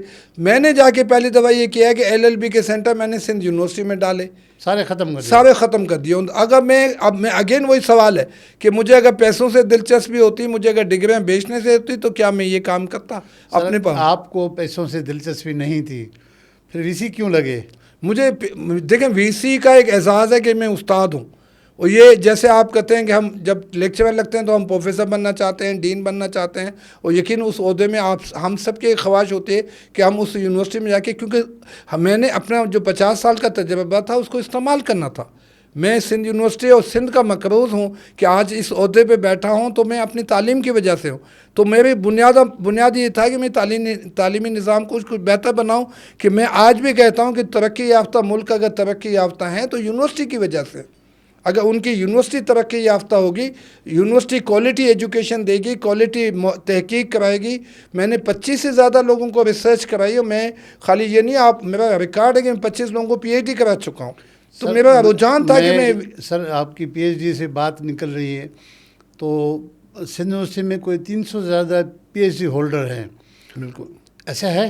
300 नहीं, इससे भी ज़्यादा होंगे, इससे बड़े ज़्यादा क्वालिटी होंगे। के। तो उनकी कितनी रिसर्च आती हैं सालाना, वो तहकीक करते हैं? मैं जनरली मैं आपको जैसे मैं अगेन सपोर्ट करूँगा कि सिंध यूनिवर्सिटी की जो फैकल्टी है, आप अगर ये मैं उसके VC की हैसियत से नहीं कह रहा हूँ, मैं एक उस्ताद की हैसियत से कह रहा हूँ, टॉप फैकल्टी है। चंद डिपार्टमेंट जैसे मैंने आपको बताया, आप इस पर रिसर्च कीजिए। मैं बड़े दावे से अगेन रिपीट करता हूँ कि institute of English language and literature Pakistan में कोई ऐसा डिपार्टमेंट नहीं है। IT में जितने कंप्यूटर साइंटिस्ट बैठे हैं, पाकिस्तान की किसी इवन नस्ट में इतने लोग नहीं बैठे हुए। मैं बड़े दावे से कहता हूँ क्वालिटी के लोग हैं। फार्मेसी डिपार्टमेंट जो फैकल्टी है, one of the best faculty in Pakistan है। इसी तरह से फिजियोलॉजी है, इसी तरह से जेनेटिक्स है, इसी तरह से बहुत वेल नोन डिपार्टमेंट। मेरा सवाल सर वही मैं घूम के आपसे पूछूंगा कि जो PhD होल्डर हैं उनके लिए कहा जाता है कि वो 25,000 माहाना वजीफ़ा मिलता है, इसलिए PhD करते हैं। देखिए, रिसर्च वो उससे यकीनन उसमें ये एक आपको पता है, ये इनिशिएटिव दिया गया, उसके इनिशिएटिव के पॉजिटिव नेगेटिव। ये डॉक्टर अताउर रहमान जब वो दूसरी तरफ निकल जाएंगे, जब फेडरल मिनिस्टर बने, वो खुद प्रोफेसर थे, खुद PhD थे, तो उन्होंने PhD का रुझान बढ़ाया। उससे बहुत सी पॉजिटिव चीज़ें क्या हुई कि अब PhD होना लाजमी हो गया। हर उस्ताद चाहता है कि मैं PhD कर लूँ। उसमें अच्छे देखें, यूनिवर्सिटी में जो लोग बैठे हैं मुगेरी साहब, एक बहुत इंपॉर्टेंट तल्ख हकीकत है, कोई आसमान से नहीं आते। एक मैं एज ए सोशियोलॉजिस्ट आपको बताऊँ, हम जिस किस्म के लोग जिस माशरे में हैं, हम पाकिस्तानी माशरे, हम सिंध के रहने वाले लोग हैं, हम कोई आसमान से तो नहीं आएंगे। तो वो खामियाँ, वो खूबियाँ वही होंगी जो हमारे माशरे में हैं। ये कोई अनोखे लोग तो नहीं होंगे ना, ये वही होंगे जो सोसाइटी के। अच्छे बुरे हर जगह हो सकते हैं, लेकिन मैं आज भी कहता हूँ कि सिंध यूनिवर्सिटी में मेजॉरिटी जो असातिज़ा हैं बहुत अच्छे हैं। उसकी वजह कि उनके पास इंटरनेशनल डिग्रीज़ हैं। इतनी इंटरनेशनल डिग्रीज आपको कराची यूनिवर्सिटी में नहीं मिलेंगी। मैं आपको शोबे बता रहा हूँ कि आप आज ही वेबसाइट पे देख लीजिए। अगर डिग्रियाँ इतनी अच्छी हैं, वो इंटरनेशनल लेवल की डिग्रियाँ हैं, लेकिन अगर उनके इंस्टीट्यूट से बच्चे अच्छे नहीं निकल बहुत अच्छे निकल रहे हैं। आप यकीन कीजिए, CSS में आप उठा के देखें, ये CSS करने वाले जितने बैठे हैं, मेजॉरिटी जो सिंध यूनिवर्सिटी इंग्लिश डिपार्टमेंट के प्रोडक्ट हैं। आज भी CSS में नकल नहीं होती, बाकी जगह होती है। इस पे तो आपको यकीन होगा ना। PCS का सत्यानाश हो गया, सिंध पब्लिक सर्विस कमीशन एक बिकाऊ माल हो गया, उस पर हम बात नहीं करना चाहते। मेरे दोस्त बैठे में किसी ज़माने में कमेटी में भी थे, और वो मेरे समझें कि किस्मत का फ़ैसला करने वाले थे। पता नहीं किया नहीं किया, वो एक अलग बात है। लेकिन इस वक्त सिंध पब्लिक सर्विस कमीशन का जो नाम है, लेकिन CSS में मैं खुद एग्ज़ामिनर हूँ, मैं खुद उसकी जो ना वो समझेंगे पेपर सेटर हूँ। लेकिन ये वो इदारे हैं जहाँ आज भी थोड़ा बहुत जो आप मान सकते हैं कि पाकिस्तान फेडरल गवर्नमेंट के कुछ इदारे जो हैं जो नकल से बचे हुए हैं। या कम से कम उसमें मेरिट ठीक है, थोड़ा सा एथनिसिटी आ जाती है, लिंग्विस्टिक आ जाती है, पंजाब और केपी का एक इम्पैक्ट आ जाता है, वो पाकिस्तान के समझे कि फीचर का हिस्सा है कि अगर वो बोलने वाला सिंधी है, पंजाबी है, पठान है, वो एक अलग टॉपिक हो जाएगा। वो मेरिट एंड डीमेरिट्स अपनी जगह है। आर्मी में हो, ज़ाहिर बात है, जो बैठा है वो अपने लोगों को फेवर करता है, वो नेचर। आपने बीच में जिक्र किया कि नवाज शरीफ की हुकूमत में आपने जाके वज़ीर ख़जाना से 1 अरब 60 करोड़ रुपए की ग्रांट ली सिंध यूनिवर्सिटी के लिए, तमाम रिकॉर्ड पे मौजूद ये है। बहुत बड़ी रकम है, ये वहाँ यूटिलाइज क्यों नहीं हुआ? मैं इसके लिए एहसान इकबाल साहब का शुक्रगुजार हूँ। उन्होंने सिंध यूनिवर्सिटी को विज़िट किया, हमने उनको बच्चों के साथ बिठाया। ये 2018 के या 2017 के एंड की बात है, मुझे डेट नहीं है, इसी आज बात जब मैं भी, मुझे 1-2 साल ही हुए थे। एहसान इकबाल वो सब फेडरल मिनिस्टर थे, आज भी हैं, लेकिन वो मैं पहली हुकूमत की बात कर रहा हूँ, नवाज शरीफ की हुकूमत जो 19 से पहले की बात है। 19 से तो शायद हुकूमत चेंज हो गई थी, 17-18 की बात है। उन्होंने किया, मैं एक मीटिंग में ऑन द रिकॉर्ड आपको बताऊँ, मेरी टीम के लोग भी मेरे साथ थे, एहसान इकबाल मौजूद थे, सरताज अजीज़ उस ज़माने में एक सीनियर इनके जो ना फाइनेंशियल एडवाइज़र होते थे। यकीन कीजिए उस मीटिंग में उन्होंने ये सवाल उठाया कि बफर साहब, आप सिंध यूनिवर्सिटी के लिए हमसे पैसे मांगने आए हैं, सिंध यूनिवर्सिटी में तो पाकिस्तान का झंडा लगाना मुश्किल है। मैंने इस चैलेंज को एक्सेप्ट किया। मैंने कहा आप जब चाहें विज़िट कीजिए, आपको पाकिस्तान के अलावा कोई झंडा नहीं मिलेगा। आज तक आप सिंध यूनिवर्सिटी चले जाएं, ये पाकिस्तान की वाहिद यूनिवर्सिटी है जिसकी दीवार पे आपको कोई नारा लिखा हुआ नहीं मिलेगा। कोई भी जाके विज़िट कर ले, पाकिस्तान के अलावा कोई दूसरा झंडा नहीं मिलेगा। और यकीनन इस दावे पे उन्होंने विज़िट किया। आपको पता है सिंध यूनिवर्सिटी की बाउंड्री वाल नहीं होती थी, आज सिंध यूनिवर्सिटी की 99% बाउंड्री वाल मौजूद है। सिंध यूनिवर्सिटी के सामने जो ये ओवरहेड ब्रिज नहीं होते थे, एक्सीडेंट होते थे, मैंने 3 बच्चों की वहाँ से लाशें उठाई हैं। ये आपको पता है हाईवे पे बनी हुई थी, और कितना ख़तरनाक ये हाईवे, इस पर कितने एक्सीडेंट होते हैं। यकीन कीजिए मेरी काविशों से मैं उस नेशनल हाईवेज़ वालों का शुक्रगुजार हूँ कि आपको मेहरान के सामने अब आपको जो ओवरहेड, क्योंकि आधा हमारे डिपार्टमेंट उस तरफ भी हैं, Pakistan studies, area study centre, pharmacy department, ये सड़क के दूसरी तरफ हैं। सर आपने हाईवे का जिक्र किया, हाईवे पे सिंध यूनिवर्सिटी की एक CNG स्टेशन लगी हुई है। बिल्कुल। आप पे इल्ज़ाम ये भी है कि आपने CNG जो है वो किसी मनपसंद को देने की कोशिश की, जिसके लिए सूटा वालों ने एहतजाज किया, मुज़ाहमत की और आप नहीं दे सके, ये बात सही है? नहीं, मैंने नहीं, ये उल्टी बात है। मनपसंद को देने के लिए प्रेशर डाला गया, मैंने नहीं दी। और सिंध यूनिवर्सिटी के खुद असातिज़ा, आप पे प्रेशर सूटा वालों ने डाला या पॉलिटिकल लोगों ने? से पॉलिटिकल लोगों ने कहा कि किसी पॉलिटिकल आदमी को दे दें, मैंने नहीं दी। इससे पहले बहुत अर्जा दामों पे जो है ना वो नीलाम होता था। अब सिंध यूनिवर्सिटी उससे ठीक ठाक पैसे कमा रही थी, हमें अच्छी खासी सोच थी, उसके लिए कमेटीज़ मौजूद हैं, और प्रोफेसर्स जो हैं और या यूनिवर्सिटी के जो ऑफिसर्स हैं वो खुद चलाते हैं। हमारी अपनी 100-150 बसें हैं। अगर हम 25 जाके वो पेट्रोल करें किसी और कंपनी से, किसी और ठेकेदार से, तो यकीनन हमें बाज़ार के रेट पे मिलेगा। उन बसों के लिए डीज़ल, और हमारी अपनी गाड़ियों के लिए पेट्रोल का सबसे बड़ा, और CNG भी। तो हमारे पास पेट्रोल हम जो है ना वो कमर्शियल नहीं बेचते, पेट्रोल सिर्फ हम अपनी गाड़ियों के लिए इस्तेमाल करते हैं। हमारा अपना पेट्रोल पंप है, लेकिन वो कमर्शियल नहीं हो सका। हमने कोशिश की लेकिन नहीं हो सका। CNG पे बहुत ज़्यादा अब तो CNG की वैल्यू नहीं रही, लेकिन जब मैं VC बना मुझ पर बहुत ज़्यादा प्रेशर डेवलप हुआ कि इसको आप किसी ठेकेदार को दे दें। मैंने कहा मैं नहीं दूंगा, मेरिट के मुताबिक इसको देना चाहिए। और यूनिवर्सिटी में जो जितने फैसले होते हैं, एक मज़े की बात बताऊँ, यूनिवर्सिटी की जो सिंडिकेट है उसमें सिंध हाई कोर्ट का जो चीफ जस्टिस है, by virtue of the law उसका मेंबर होता है। और चीफ जस्टिस अगर ना आए तो हाई कोर्ट का जो सीनियर जज है वो मीटिंग में आके बैठता है और वाइस चांसलर प्रिजाइड करता है। अब इससे वाइस चांसलर का है कि चीफ जस्टिस मेंबर है, और ये हुआ इस्लामाबाद के चीफ जस्टिस को। आपको पता है कि जब वो VC गए तो उन्होंने कहा नहीं जी, VC से कहा नहीं जी आप बैठ के चेक करें। चीफ जस्टिस ने बैठ के एज ए मेंबर अटेंड किया। तो वाइस चांसलर का ये स्टेटस है कि वो चीफ जस्टिस से भी उसका स्टेटस बड़ा होता है। इसे कि आप समझ सकते हैं कि as per rules Sindh high court के जो चीफ जस्टिस हैं वो सिंडिकेट के मेंबर हैं। 3-4 जो रिटायर्ड हाई कोर्ट के जज हैं वो सिंडिकेट के मेंबर हैं। सर बात अधूरी रह गई कि इतने पैसे मिले वफाकी हुकूमत से 1 अरब 60 करोड़ रुपए, वो पैसे बराबर खर्च नहीं हुए, पैसे कहाँ गए? देखिए पैसे एक साथ नहीं मिलते, वो इंस्टॉलमेंट में मिलते रहे। हमें जो मिले, मेरे वक्त में जो मिले उससे मैंने नई 10 हीनो बसें परचेज करके दी। मैंने वहाँ सोशल साइंस की बिल्डिंग की बुनियाद रखी, वो आज भी वहाँ मौजूद है। मैंने वहाँ पे जाके वो कंस्ट्रक्शन का काम स्टार्ट किया, लेकिन किसी वजह से मैं आपको बताया जाते ही जो है ना वो इन वजूहत जो मैंने आपको बताएं कि हुकूमत के पसंदीदा लोगों में से नापसंदीदा में शामिल हो गया। हो सकता है मेरी बदकिस्मती थी या मुझे समझौते करने नहीं आए। मेरे बच्चे भी कहते हैं कि आपको समझौते करने नहीं आते। मैं आज भी बड़े दावे से कहता हूँ कि ये समझौते मुझे करने ही नहीं थे। किसी लम्हे आपको ख्याल आया कि हुक्मरानों से गठजोड़ कर लूँ? नहीं, नामुमकिन है। मैं आपको अपने रिकॉर्ड बताऊं कि मैं कराची यूनिवर्सिटी में मेरा वाहिद डिपार्टमेंट है जिसको सोशियोलॉजी क्रिमिनोलॉजी कहते हैं कि एक ज़माने में एमक्यूएम आप यहाँ के रहने वाले हैं, कराची के मालिक थी। मैं एक साहब का अगर नाम बताऊं जिसको मैं इज़्ज़त करता हूं, जो ख्वाजा इजहार साहब बैठे हुए हैं, ये मेरे शागिर्द हैं, सिर्फ इम्तहान देने आए। मैं आपके प्रोग्राम की तरह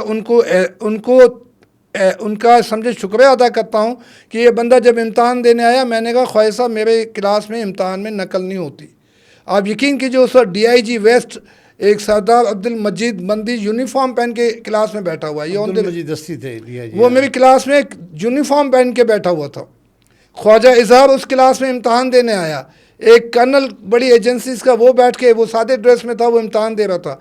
कहने का आप किसी को नकल नहीं करने देंगे। मैंने कहा ये जितने लोग बैठे हैं, चाहे वो DIG हो, कर्नल हो, ये ऑन द रिकॉर्ड बता रहा हूँ, चाहे आप ख्वाजा इजहार हो, मैं नकल नहीं करने दूंगा। वो बंदा खाली कॉपी छोड़ के गया, कहने कि सर मैं पढ़ के इम्तहान दूंगा। मैं उसके इलाके में रहता हूँ, आज भी इज्जत से जिंदा हूँ, नहीं ऑन द रिकॉर्ड कहता हूँ। ये कह रहे हैं कि ख्वाजा इजहार साहब जो MQM से जिनका ताल्लुक है, उनकी तैयारी नहीं थी, आपने नकल करने नहीं दिया? तैयारी नहीं थी, बेचारे से, हाँ ऑन द रिकॉर्ड हो, फेल हो गए। फिर फेल है, कुछ नहीं हुआ। तो मैं जनरली आपको अपनी मिसाल दे रहा हूँ। क्या ख्वाजा इजहार जैसे लोगों को फेल करना इतना आसान था क्या? ये मैं VC नहीं हूँ, ये मैं उस वक्त की बात कर रहा हूँ कि मैं एक उस्ताद हूँ। मेरा डिपार्टमेंट ऑफ सोशियोलॉजी क्रिमिनोलॉजी में कोई एक स्टूडेंट बता दे कि मैंने उसको कभी नकल करने की इजाज़त दी हो, इसको कोई गलत काम, मेरे स्टूडेंट गवाह, जिसमें IGs, मैं आपको नाम बता सकता हूँ, मेरे गवाह बैठे हैं। नियाज सिद्दीकी मेरा स्टूडेंट था जब IGP सिंध पुलिस था। सनाउल्लाह अब्बासी जो है वो IG KP रहा है, मेरा स्टूडेंट रहा है। नईम शेख जो इस वक्त एडिशनल IG है, बड़ी अच्छे ओहदों पे बैठा है, मेरा स्टूडेंट रहा है। मैं आपको हज़ारों नाम ऐसे बता सकता हूँ, ये मेरे गवाह हैं। मेरी क्लास इम्तहान के दौरान गए, इन्होंने गर्दन हिलाई हो तो मैं ज़िम्मेदार हूँ। वो शख्स सिंध यूनिवर्सिटी का बाई चांस इत्तफाक से VC बन जाता है। आप क्या समझते हैं वो किसी को जब एक आम टीचर होता है, एक आम डिपार्टमेंट चला रहा होता है, उस वक्त उसका किरदार ये है कि वो IG को नकल नहीं करने दे रहा, वो DIG को नकल। आप क्या समझ, वो किसी ब्रिगेडियर को, मैं नाम बता सकता हूँ, किसी इवन मैं एक जनरल साहब का आपको नाम बता सकता हूँ कि मैंने उससे कहा कि PhD लेनी है तो आपको आना पड़ेगा। जब मैंने से मुझे एक जनरल साहब फोज करते हैं, बाबा साहब आप जानते हैं कि मैं PhD कर रहा हूँ। मैंने कहा मैं आपको ज़रूर जानता हूँ, लेकिन PhD के लिए आपको आना पड़ेगा। मैंने PhD की डिग्री उस जनरल को नहीं दी। तो वो आदमी आप समझते हैं, यकीन एक ही खौफ है जो खुदा का खौफ था, किसी आम आदमी का खौफ होता तो ये काम करता। मुझे भी पता है कि ये लोग बड़े काम के लोग हैं, मेरे 10 काम करने वाले लोग हैं, मैं इनसे 10 काम ले सकता था डायरेक्टली इनडायरेक्टली। आपको बताइए कितने मजबूत लोग हैं, पाकिस्तान चला रहे। सर आप कह रहे थे कि आपका जो डिपार्टमेंट सोशियोलॉजी थी कराची यूनिवर्सिटी में, आप किसी का नकल करने नहीं देते थे। जी, अल्लाह किसी दौर में यहाँ पर कुछ सियासी जमातों का बहुत ज़्यादा असर था, वो बोरीबंद लाशें में जो है ना वो भेज देते थे। बिल्कुल। तो आपको किसी ने कहा कि आपका लाश हम बोरी में भेज देंगे, हमारे बंदों को पास कर दें? सर मैं ऑन द रिकॉर्ड बताऊं, मेरे गवाह बैठे हैं। मैंने 88 में ज्वाइन किया, अभी रेंजर्स नहीं थी। मेरे स्टूडेंट वो अभी भी प्रोफेसर है जो उस क्लास में मेरी स्टूडेंट थी। 6 बंदे जो वो नाक पे रुमाल बांध के, हाथ में उस ज़माने में TT पिस्टल होता था, लोड आके उन्होंने किया मेरी क्लास में, सर आप नकल करने देंगे? अभी मुझे 2 साल भी नहीं हुए थे, ये ऑन द रिकॉर्ड चीज़ आपको बता रहा हूँ।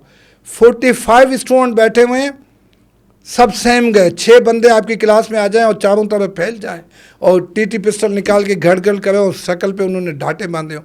मैंने कहा बेटा मैं नकल नहीं करने दूंगा, जो करना है कर लो। उन्होंने सबकी कॉपियाँ फाड़ी। मैंने कहा नकल नहीं करने दूंगा। मैंने हुक्म दिया कि कोई बच्चा खड़ा नहीं होगा, कोई किसी से कोई रेजिस्ट नहीं करेगा, जो इनको करना है करने दें। उन्होंने कॉपियाँ फाड़ी, हमें धमकियाँ दी। उन्होंने कहा कुछ भी नहीं हुआ, चले गए। मैंने वो इम्तहान दोबारा लिया, न रेंजर्स थी न सिक्योरिटी थी। उन्होंने कहा ये पागल आदमी है। और अल्लाह का शुक्र उस दिन के बाद मेरी क्लास में कभी किसी की हिम्मत नहीं हुई आने की। मैं खाली हाथ बंदा था। मैं आपको नाम बता सकता हूँ, एक बहुत अच्छा बच्चा है, FIE में चला गया था, डोमकी नाम है उसका। उस ज़माने में आपको पता है नजीब का नाम चलता था, आशा बावानी में झगड़े होते थे तो पीपल्स पार्टी वाले कब्जा कर लेते थे, वहाँ एमक्यूएम का कब्जा होता था कराची यूनिवर्सिटी में। मेरे सामने ये 89 में कायम अली शाह के वक्त में फायरिंग होती है, 4 बंदों को जो है ना पुलिस से गन छीन के जो वो मार दिया जाता है, उसके बाद रेंजर्स आती है। आपकी दुआ से अल्लाह का शुक्र है, ये वाहिद डिपार्टमेंट में दवा से मैं अजीज़ाबाद का रहने वाला हूँ, 90 के नज़दीक मेरा घर है, आज भी वहीं रहता हूँ, वहीं पे सिंधी मीडियम स्कूल पर चलाता हूँ, वहीं सिंधी टोपी पहन के। आपको 89 याद है, आपको 90 याद है, आपको ये 88 से आप स्टार्ट कीजिए, बल्कि मैं चाहूँ तो मुझे वो अक्टूबर याद है 88 का, सितंबर याद है, 30 सितंबर याद होगा। आप अजीज़ाबाद के करीब रहते हैं? जी बिल्कुल। ठीक है, आप कराची की उस तंजीम को, उनके बंदों को नकल करने नहीं दी, और मैं उनका शुक्रगुज़ार हूं कि उन्होंने हिम्मत आपको कहाँ से आई? अल्लाह की तरफ से। और मैं, आप यकीन कीजिए, जब उन्हें पता चलता था कि मैं सिर्फ लसानियत पे नहीं करता था, मुझे तंजीम से कोई, चाहे वो PSF के हों, चाहे वो जमीयत के हों, चाहे वो MQM के हों, वो मुझे जानते थे कि सर का जो मेरी बचने की वजह है वो मैं आपको बता देता हूँ कि मैं इस मामले में ऑब्जेक्टिव था, न्यूट्रल था, कि बेटा मैं नकल किसी को नहीं करने दूंगा। जब उनको पता चल गया कि ये न जमीयत को नकल करने देता है, न पीपल्स पार्टी वालों को देता है, तो वो MQM वाले भी, आप यकीन कीजिए, मैं उनका शुक्रगुज़ार हूँ। बोरीबंद लाशें मिलती थी, मैंने खुद देखी, मेरे अपने रिश्तेदारों को मैंने पीछे पे जो है ना वो मैंने उनको कफन दफन का इंतज़ाम किया है। मैंने, आप यकीन कीजिए, ऐसे लोगों को गुस्ल दिया है, इसलिए मैंने उन लोगों को देखा है, मेरे अपनी फैमिली के बच्चे थे जिनको मैंने गुस्ल दिया है, जिनके पीठ पर जो है वो GM आजिर लिखा गया था। चाहे मुझे आज भी याद है 109 बंदे एक दिन में कराची में कत्ल हुए हैं, जिनमें मेरे रिश्तेदार भी शामिल थे।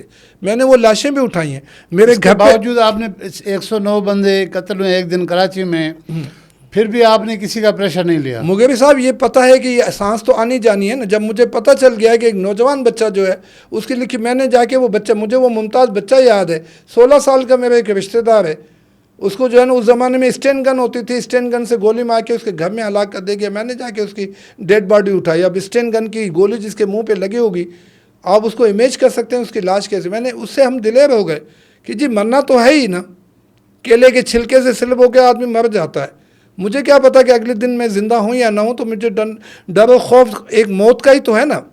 जब ये खौफ ख़त्म हो जाए, और सिर्फ खुला, और बचाने वाला कौन है? कई दफ़ा फायरिंग हुई, कई दफ़ा गाड़ी पे हमले हुए, कई दफ़ा धमकियाँ मिली, कई दफ़ा किडनैप करने की कोशिश की गई, अल्लाह ने बचा के रखा। तो जब बचाने वाली ताकत इतनी मजबूत हो, फिर डर किस बात का? तो आपको अपने साथी या वाइस चांसलर जो कराची यूनिवर्सिटी, वो आपको नहीं कहते थे कि थोड़ी लीनर्सी दे दे? नहीं, कई दफ़ा की गई, मुझ पर केसेस बने। एक मैं आपको नाम बताता हूँ, मैं एक मज़े की बात बताऊँ, ये ऑन द रिकॉर्ड है, ये चीज़ें एक दिन आएंगी। एक बच्चा था, उसको मैंने PhD क्रिमिनोलॉजी दिलाई, इत्तफाक से वो नारे जो था, सिंडिकेट के मेंबर को पता चला, उन्होंने कहा यार तुमने तो दुकान खोली हुई है कि तुम सिंधी हो। मैंने भाई सबको दिलाई, इसको मिल गई। उसको डिग्री रोक दी गई, वो हाई कोर्ट में चला गया। हाई कोर्ट में उसने जाके कहा कि मेरे सुपरवाइज़र फ़तेह मोहम्मद है, वो उसने मेरा कार्ड वार्ड पेश किया, उन्होंने कहा जी फ़तेह मोहम्मद को बुलाओ। वाइस चांसलर ने, हाई कोर्ट के चीफ जस्टिस, मुझे नाम भी आप पता नहीं है या नहीं, मैं नाम लूँ, मुशीर आलम साहब चीफ जस्टिस होते थे, ऑन द रिकॉर्ड बता रहा हूँ। उस ज़माने का जो VC था उसके पास गया, इस बंदे को नहीं बुलाना, ये तो इतना सच बोलेगा कि हम सब जेल जाएंगे। ये किसने कहा? ये मेरे वाइस चांसलर ने कहा कि इसको ज़रूरत नहीं है उसको बुलाने की, वो बहुत बोल्ड और बहुत दिलेर आदमी है, वो कभी गलत काम नहीं करता, उसको ना बुलाएं। तो कह लेंगे आप लिख के दे दो कि ये एक रिटायर्ड आदमी है। अभी मेरे रिटायर्ड नहीं हुआ, मेरे पास चीज़ें पड़ी हुई हैं। मेरे वाइस चांसलर चीफ जस्टिस को लिख के देता है कि बुफे साहब एक रिटायर्ड आदमी है, इसका इस केस से कोई ताल्लुक नहीं है। उस मेरे स्टूडेंट को उन्होंने डिग्री दे दी, क्रिमिनोलॉजी पे पाबंदी लगा दी कि क्रिमिनोलॉजी डिपार्टमेंट को बंद कर दिया जाए। एक सेनेटर होते थे, अब तो अब्दुल हसीब खान, ये उसके पीछे पूरा, मुझे वो पता नहीं कितनी दफ़े धमकी, आप जानते होंगे, हसीब खान बहुत बड़ा नाम था एक ज़माने में, आप पता नहीं है या नहीं है। वो 10 दफ़ा मेरे आए कि तुम मुझे नहीं जानते हो। मैंने कहा मैं आपको नहीं जानता हूँ। मेरे ऑफिस में आया कि मैं सेनेटर हूँ। मैंने कहा सेनेटर हो तो वाइस चांसलर के पास जाओ, मेरे पास आपका क्या काम है? ऑन द रिकॉर्ड आपको बता रहा हूँ। इंक्वायरी की, मेरे खिलाफ इल्ज़ामात लगाए, मुझे धमकियाँ दी। एक ज़माने में आप समझते हैं कि MQM का जो सेनेटर है कोई मामूली बात था। उन्होंने मेरे खिलाफ जो वो हाई कोर्ट तक जो है ना ये उस बच्चे को बेचारे को तंग किया कि उसकी डिग्री करवा दी। हाई कोर्ट का थैंकफुल कि हाई कोर्ट के जजेस अच्छे थे जिनकी वजह से उस बच्चे को डिग्री मिल गई। और नबी बख्श अब प्रोफेसर है सिंध यूनिवर्सिटी में। नबी बख्श नारे जो जी ऑन द रिकॉर्ड है। हाई कोर्ट ने, सिंध हाई कोर्ट की वजह से कि मैं उसका सुपरवाइज़र था तो उसकी डिग्री रोक दी गई। वाइस चांसलर ने रुकवाने की कोशिश की, फिर हाई कोर्ट ने उसको डिग्री दी। आज क्रिमिनोलॉजी शोबा कायम हुआ, अल्लाह का शुक्र है। आपको पता है कराची यूनिवर्सिटी का एक बहुत अच्छा शोबा है जो मैंने 96-94 में, और ये एक तारीखी बात आपको बताता जाऊँ जिसका गवाह हम 2 जाके बचे हैं, ऑन द रिकॉर्ड बताऊँ। एक गवाह मैं आपके सामने बैठा हूँ, एक बहुत बड़ा गवाह है जिसका नाम है डॉक्टर मोहम्मद शोएब शडल साहब आज भी हयात हैं। साबिक आईजी कराची में, हाँ आईबी है, इंटेलिजेंस ब्यूरो के जो चीफ आईजी, और इस वक्त भी एक 1 मैन कमीशन के चेयरमैन है वो इस्लामाबाद में, मैं नॉर्थ ईस्ट के, वो गवाह हैं। वो शख्स मेरा उस्ताद इसलिए कि वो क्रिमिनोलॉजी में मुझसे सीनियर है, यकीनन क्रिमिनोलॉजी के बीज उसने बोया था, मैं एक्सेप्ट करता हूँ। लेकिन आप यकीन कीजिए, आप गवाह दीजिए कि क्रिमिनोलॉजी कहने लगे, जब उस ज़माने में कराची में एक डीआईजी होता था 94-95 में, आपको अच्छी तरह पता है। बिल्कुल सही है। शोएब शडल ने मुझे खुद बताया कि बीबी साहब जब प्राइम मिनिस्टर बन के आई तो एक डीआईजी इस्तकबाल के लिए एयरपोर्ट जाता है, मैंने उनको सल्यूट किया और बताया I am doctor Mohammad Shoaib Shadal. तो उन्होंने कहा आई यू MBBS? कहेंगे no, I have PhD in criminology. वो पाकिस्तान का पहला PhD लंदन से करके आया था। तो बीबी साहिबा ने उससे कहा, ये शोएब शडल की आवाज़ है, what you are doing here, Karachi is burning. ये 94-95 की बात है, कराची जल रहा है, आप जाके कराची यूनिवर्सिटी में क्रिमिनोलॉजी स्टार्ट करो। ये इसकी हिस्ट्री है क्रिमिनोलॉजी की, जिसके हम 2 गवाह मौजूद हैं। डॉक्टर अब्दुल वहाब से वाइस चांसलर, नसीर शेख उस ज़माने में UGC होता था, यूनिवर्सिटी ग्रांट कमीशन, HEC नहीं होता था। आपने नाम सुना होगा कि डॉक्टर नसीर शेख जो भुट्टो साहब के पर्सनल डॉक्टर थे, वो UGC के चेयरमैन थे बेनज़ीर के वक्त में। उनकी मीटिंग हुई जिसमें मैं एक जूनियर आदमी बैठा, मैं आज से 30 साल पहले की बात कर रहा हूँ, 35 साल पहले की बात कर रहा हूँ, तकरीबन इतना टाइम हो गया होगा। जनाब अली, वो मीटिंग हुई जिसमें क्रिमिनोलॉजी एक दिन में वजूद में आया, इसलिए कि UGC मौजूद थी, वाइस चांसलर मौजूद था, साइकोलॉजी डिपार्टमेंट के एक प्रोफेसर थे, एक मैं था। हमने क्रिमिनोलॉजी स्टार्ट की, वो दोनों चले गए, मैं उसको 14 साल उसको बनाने में मुझे लगे, डिपार्टमेंट लगे। फिर 2014 में मैंने जो है कि नया डिपार्टमेंट बना, और मैं पाकिस्तान का पहला क्रिमिनोलॉजिस्ट का प्रोफेसर और पहला फुल प्रोफेसर ऑफ क्रिमिनोलॉजी इन पाकिस्तान हूँ। ये बहुत बड़ा एजाज़ है, ये अल्लाह की मेहरबानी है कि मैं पाकिस्तान का पहला प्रोफेसर ऑफ क्रिमिनोलॉजी हूँ। सर आपकी बातें बहुत अच्छी हैं। सिंध यूनिवर्सिटी वापस चलते हैं। जनाब अली, वहाँ पर हमने देखा 1-2 बच्चियों ने सुसाइड किया। आप जब गए तो वहाँ पता ये चला कि कुछ लोग जो थे वो जानबूझ के सोर्स लगा के जो ख़वातीन की जो हॉस्टल है उसके प्रोवोस्ट बनना चाहते थे, तो क्या हुआ उस टाइम में? मैंने ज्वाइन किया था 17-18 जनवरी को। वो बच्ची जो है वो 31 दिसंबर 2016 में सुसाइड कर चुकी थी, यानी मेरे जाने से 2-3 हफ्ते पहले। मैंने उसको बहुत डीप स्टडी की, उसकी मैं डिटेल में नहीं जाना चाहता। वो डिसाइड हो गया, कोर्ट के डिसीजन आ गए। उसमें जो एक लड़का इन्वॉल्व था जिसने उसको ब्लैकमेल करने की कोशिश की थी, उसको सज़ा भी हो गई, कोर्ट के थ्रू सज़ा दिलाई। हमने उस केस में बहुत इंटरेस्ट ली। जनरली क्या होता था कि आपको पता है कि हॉस्टल में जो है वो लड़कियों के हॉस्टल में हर एक की अपनी अपनी इंटरेस्ट होती है। मैं आपको ऑन द रिकॉर्ड बताऊं कि मैंने जाते ही उसमें बायोमेट्रिक्स लगाई, मैंने जनाब वो कैमरे फिट कराए आउटसाइड, बच्चों के आने जाने का टाइम किया कि सुबह 8 बजे से रात को 8 बजे तक इजाज़त थी। 8 बजे के बाद जो बच्चे आते थे उसके माँ बाप को बताया जाता था। मैंने वहाँ प्रोवोस्ट को चेंज किया। मेरी प्रोवोस्ट अभी वापस दोबारा जो मौजूदा बादशाह उन्होंने कंप्यूटर साइंस की कोई प्रोफेसर है, मुझे इस वक्त नाम नहीं याद आ रहा, सऊदीया में सर्विस दे चुकी थी, बहुत ज़बरदस्त खातून थी। मैंने जनाब अली वहाँ बायोमेट्रिक्स लगाई और मैंने हॉस्टल को टोटल जो है ना, ये बीच में वर्किंग हॉस्टल भी मौजूद है। जो ख़वातीन की आप बात करते हैं तो एक तरफ गर्ल्स हॉस्टल है, मावी हॉस्टल जिसको कहते हैं, उसके साथ एक वर्किंग हॉस्टल है। दोनों में के बीच में कोई दरवाज़ा एक ज़माने में इस्तेमाल होता था। मैंने तमाम गेट बंद कराए कि जी एक ही मेन गेट होगा या अलग अलग जो गेट हैं वहाँ पे सिक्योरिटी हमने टाइट कराई, मेल का एक्सेस कम कराया, कैंटीन बेहतर बनाई। तो ये यकीनन जहाँ फ़ीमेल होती हैं, पाकिस्तान वो मुल्क है जहाँ ये मसाइल होते हैं। लेकिन इस 4 साल में न कोई सुसाइड हुई। अलबत्ता कुछ लड़कियाँ यकीनन अपनी मर्ज़ी से चली जाती थी वो, लेकिन हमारे पास क्योंकि बायोमेट्रिक्स था तो हम माँ बाप को बताते थे कि इतने बजे आई, इतने बजे गई। अच्छा, आगे गेट पे कैमरे लगे होते थे, अगर वो किसी ऑटो में बैठ के जा रही है तो वो भी हमारे पास फ़ोटो आ जाती थी। अगर किसी कार में बैठ के जाती थी तो भी फ़ोटो आ जाती थी, अगर पैदल जाती थी तो भी चला जाता था। तो इस सिलसिले की वजह से अल्लाह का शुक्र है हमने काफ़ी इसको अपडेट किया।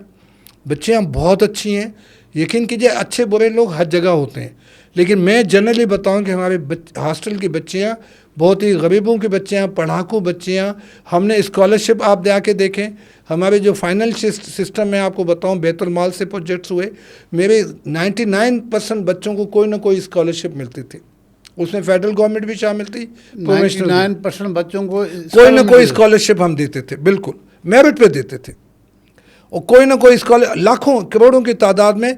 मेरे पास वो खातून, मैं नाम लूँगा, अप्रिशिएट करूँगा, प्रोफेसर फ़िज़ा कुरैशी, इस वक्त किसी यूरोपियन यूनिवर्सिटी में बैठी, जो फाइनेंशियल मैंने मेरिट पे लोग लगाए विदाउट। अच्छा, अब जनरली लोग कहते हैं कि मैंने जिनको अपॉइंटमेंट किया वो कैरेक्टर वाइज उन बच्चों को देख लीजिए, फैमिली बैकग्राउंड उनको देख लीजिए, अगर जैसे मुझ पर जो इल्ज़ामात होते तो यकीनन लोग अपने दोस्तों से पहचाने जाते हैं ना।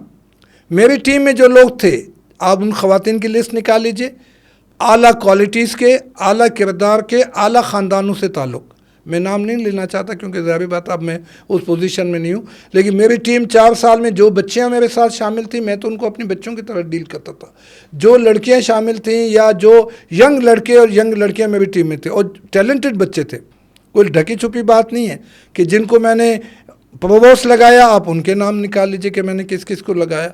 मैंने जिनको स्टेक, मेरा एक बहुत बड़ा ऑर्गेनाइजेशन था जिसमें हम बच्चों की काउंसलिंग करते थे, बच्चों को जॉब अपॉर्चुनिटी दिलाते थे, बच्चों को आइल्स और टोफेल के इम्तहान दिला के, इवन यूएस से कॉन्सुलेट के साथ आपको बड़ी, अब मैं आपके साथ वो मैंने न्यूज़ लेटर निकाले, यकीनन इन 4 साल में मैं बड़े दावे से कहूँगा कि मेरे डेली 5-6 प्रोग्राम होते थे बच्चों की काउंसलिंग के, बच्चों के एक्टिविटी होते थे। स्पोर्ट्स में हम इंटरनेशनल लेवल तक गए हैं, चाहे वो फुटबॉल हो, चाहे वो बैडमिंटन हो, चाहे वो वॉलीबॉल हो, चाहे हमारे जो जूडो कराटे की बच्चियां थी, मैं आपको बड़े जो कहीं भी नहीं है सिंध यूनिवर्सिटी में, ये जो आप बता रहे हैं कि फिर बच्चों को मैंने कहा सेल्फ डिफेंस पे जाओ, सिंध यूनिवर्सिटी के बच्चों को हमने जूडो कराटे सिखाई। मैं कराची में भी काम करता रहा, औरंगी टाउन में मैंने बच्चों को जूडो कराटे सिखाई सेल्फ डिफेंस में।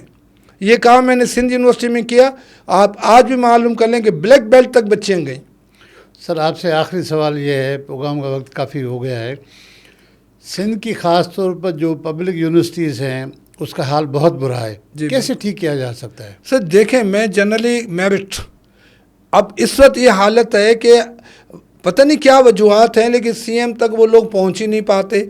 जब तक आप कोई वाइस चांसलर, मैं आपको बताऊं, बड़े दावे से मैं बताता हूं, आज वो बात की जाती है IBA, तो निसार साहब का नाम आता है ना, क्या नाम आता है पूरा? निसार सिद्दीकी साहब। एक ही नाम है ना, एक ही नाम है। यानी शख्सियतें डिपार्टमेंट बनाती हैं, इससे कोई इनकार नहीं। इसी तरह से कराची यूनिवर्सिटी का नाम आता है तो अब्दुल वहाब का नाम आता है, डॉक्टर अब्दुल वहाब, एक बहुत बड़ा नाम है जिसने कराची यूनिवर्सिटी को, आज अगर कराची यूनिवर्सिटी थोड़ी बहुत सिस्टम में है तो उसके पीछे एक वाइस चांसलर। इसी तरह से अगर सिंध यूनिवर्सिटी का नाम लीजिए, आलम है, लेकिन आप 4 साल मेरे उठा के देखें, मुझसे पहले और मुझके बाद। सड़कें बात बता लूँ, मैं मौजूदा चीफ सेक्रेटरी जो हैं आसिफ हैदर शाह, आज ज़रूर आपके प्रोग्राम से शुक्रिया अदा करता हूँ। ये वक्फ डिपार्टमेंट मुझे नहीं जानते, ना कभी हमारी एक दो कभी किसी फंक्शन में मुलाकात हो गई, मुझे ज़ाती तौर पे नहीं जानते। यकीन कीजिए वक्फ डिपार्टमेंट के थे, हमारे सामने ये सड़क बिछ रही थी, मैंने उनसे रिक्वेस्ट की, सिंध यूनिवर्सिटी की सड़कें, अभी कितनी बारिशें हुई हैं मेरे वक्त में, अगर अभी इसी डिफेंस वाली सड़क पे चले, क्लिफ्टन वाली पे चले, आप सिंध यूनिवर्सिटी की सड़कों पे चली जाए, इतनी बारिशों के बाद अगर 6 साल 8 साल के बाद सड़क मौजूद है, तो क्या ये कोई करप्ट वाइस चांसलर ऐसी सड़क बना सकता है? जो बाउंड्री वाल लगी हुई है, कितने साल हो गए भाई, 8 साल हो गए ना, क्या वो अगर करप्ट वाइस चांसलर बनाता तो क्या इतनी मजबूत बाउंड्री वाल होती? जो मेन गेट बना हुआ है, मैं आपको मिसालें दे रहा हूँ, क्या करप्शन वाले रोड, रास्ते, बाउंड्री वाल कायम रहती हैं? आपको भी अच्छी तरह पता है। मैं इसका शुक्रगुजार हूँ, एक पैसा यूनिवर्सिटी ने खर्च नहीं किया। 10-20 किलोमीटर की आसिफ हैदर शाह ने हमें गिफ्ट में सड़कें बना के दे दी, जाके आज भी देख लीजिए, वो सड़कें इतनी मजबूत है कि 8 साल कोई कम वक्त तो नहीं होता। यहाँ 2 साल में आप शाह फैसल पे मैं अभी आया हूँ, कितने जंप लग गए, अभी नई नई सड़कें बनी हैं। अभी आप निकले हाईवे पे तो आपको क्या, मोटरवे का आपको हाल क्या मिलेगा? आप सिंध यूनिवर्सिटी की सड़कों पे चले जाए, मेरे वक्त में जो बिल्डिंगें बनी हैं उस पे चली जाएं, अगर कहीं भी करप्शन होती तो क्या ये बाउंड्री वाल मौजूद होती जो मैंने बनाई है? यकीनन नहीं होती, क्योंकि करप्शन तो छुपती नहीं है ना। वो वाइस चांसलर जो एक ब्रिगेडियर को जवाब दे दे, एक जनरल को बुला दे, एक इतने बड़े अपोजिशन के लीडर को फेल कर दे, वो कोई आम आदमी तो नहीं होगा। लेकिन बस वो हमारी किस्मत है किसी वजह से कि वो उस लिस्ट में नहीं आते। जब तक आप अच्छे लोगों का सिलेक्शन और मेरिट पे काम करने दें, नो पॉलिटिक्स। यूनिवर्सिटी में ये सियासतदान जो औने पौने बैठे हुए हैं ना, अब तो जुल्म क्या हुआ है कि 18 जिसको 18 अमेंडमेंट कहते हैं, हर MP MNA अपने आप को चांसलर समझता है। पहले एक गवर्नर होता था, मैं उसके हक में नहीं हूँ, यकीनन हम सब 18 चाहते थे कि जी सिंध को इख्तियारात दिए जाए, लेकिन आपने क्या किया कि यूनिवर्सिटी को मज़ीद तबाह कर दिया। कोई अब हर आपने देखा है PV वो कितने हैं वो लग बना दिए, प्रो चांसलर बना दिए, वज़रा को चांसलर बना वो वज़रा जो 2 मिनट बाद, I am sorry to say that, उनकी अपनी क्वालिफिकेशन क्या है, खुद वो पास किस अंदाज से हुए, इंजीनियर हो, डॉक्टर हो, उनको आपको पता है सिंध में डिग्रियाँ कैसे मिलती थी। किसी इम्तहान में बिठा के तो देखें, हमारे तो वो इंटरव्यू करते हैं, कभी किसी इंटरव्यू में बिठा के तो देखें, 2 लफ्ज़ इंग्लिश में बात नहीं कर सकते, आपने उठा के प्रो चांसलर लगा दिया। उनको यूनिवर्सिटी का कभी दरवाज़ा देखने में नहीं हुआ, उनके दोस्तों ने इम्तहान दिए, उन्होंने डिग्रियाँ ले ली, बाद में वो जर्नलिस्ट बन गए। आई एम सॉरी, बहुत से इंजीनियर हैं वो जर्नलिस्ट बने हुए थे। यह अजीब बात है कि BE की डिग्री लेके एक जर्नलिस्ट वो बैठ के हम पे तनकीद करता है कि VC ऐसे हो गए। वो खुदा के बंदे, तुम एक इंजीनियर हो, तुम एक जर्नलिस्ट कैसे बन गए? I am sorry to say that. इस पर कोई बोलने को तैयार नहीं है। अब वो मिनिस्टर बैठ के वाइस चांसलर के लिए कहते हैं, CM कहता है कि जी वाइस चांसलर जो है, I am sorry to say that, आप जानते कितना है वाइस चांसलर? कभी आपने मौका दिया? 4 साल में CM से मैंने कोई 2 दफ़ा मीटिंग की होगी, 10 दफ़ा मैंने रिक्वेस्ट की, आप मेरे सामने बैठो तो सही। एक होना चाहिए ना कि भाई आपको अगर मुझ पे कोई इल्ज़ाम है, आप एक दफ़ा मुझे right of listening, right of hearing, एक कातिल जो है उसको भी सुना जाता है ना। आपने तो मुझे सुनने का हक ही नहीं दिया, उठा के आपने इल्ज़ाम लगा दिए। आपने टाइम दिया, आपका बहुत शुक्रिया, बहुत अच्छा लगा आपसे बात करके। बहुत शुक्रिया सर।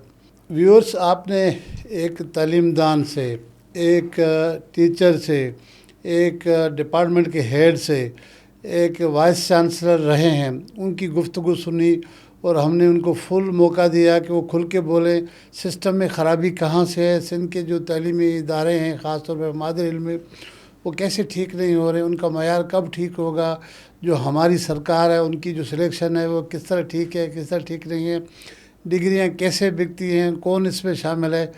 फ़तेह मोहम्मद मुज़फ़्फ़र साहब ने दिल खोल के आज बातें की है। हमें उम्मीद है कि आपने बातें सुनी होंगी। आप अपने व्यूज़ ज़रूर हमसे शेयर करें ताकि हमें पता लगे कि मुज़फ़्फ़र साहब की बातें आपको कितनी ठीक लगी, कितनी ठीक लगी नहीं लगी। हमें इजाज़त दीजिए इस प्रोग्राम के लिए। उम्मीद करता हूँ कि आप अपने व्यूज़ ज़रूर शेयर करेंगे। मंसूर मुगेरी इजाज़त चाहता है किसी और प्रोग्राम में। अल्लाह हाफ़िज़।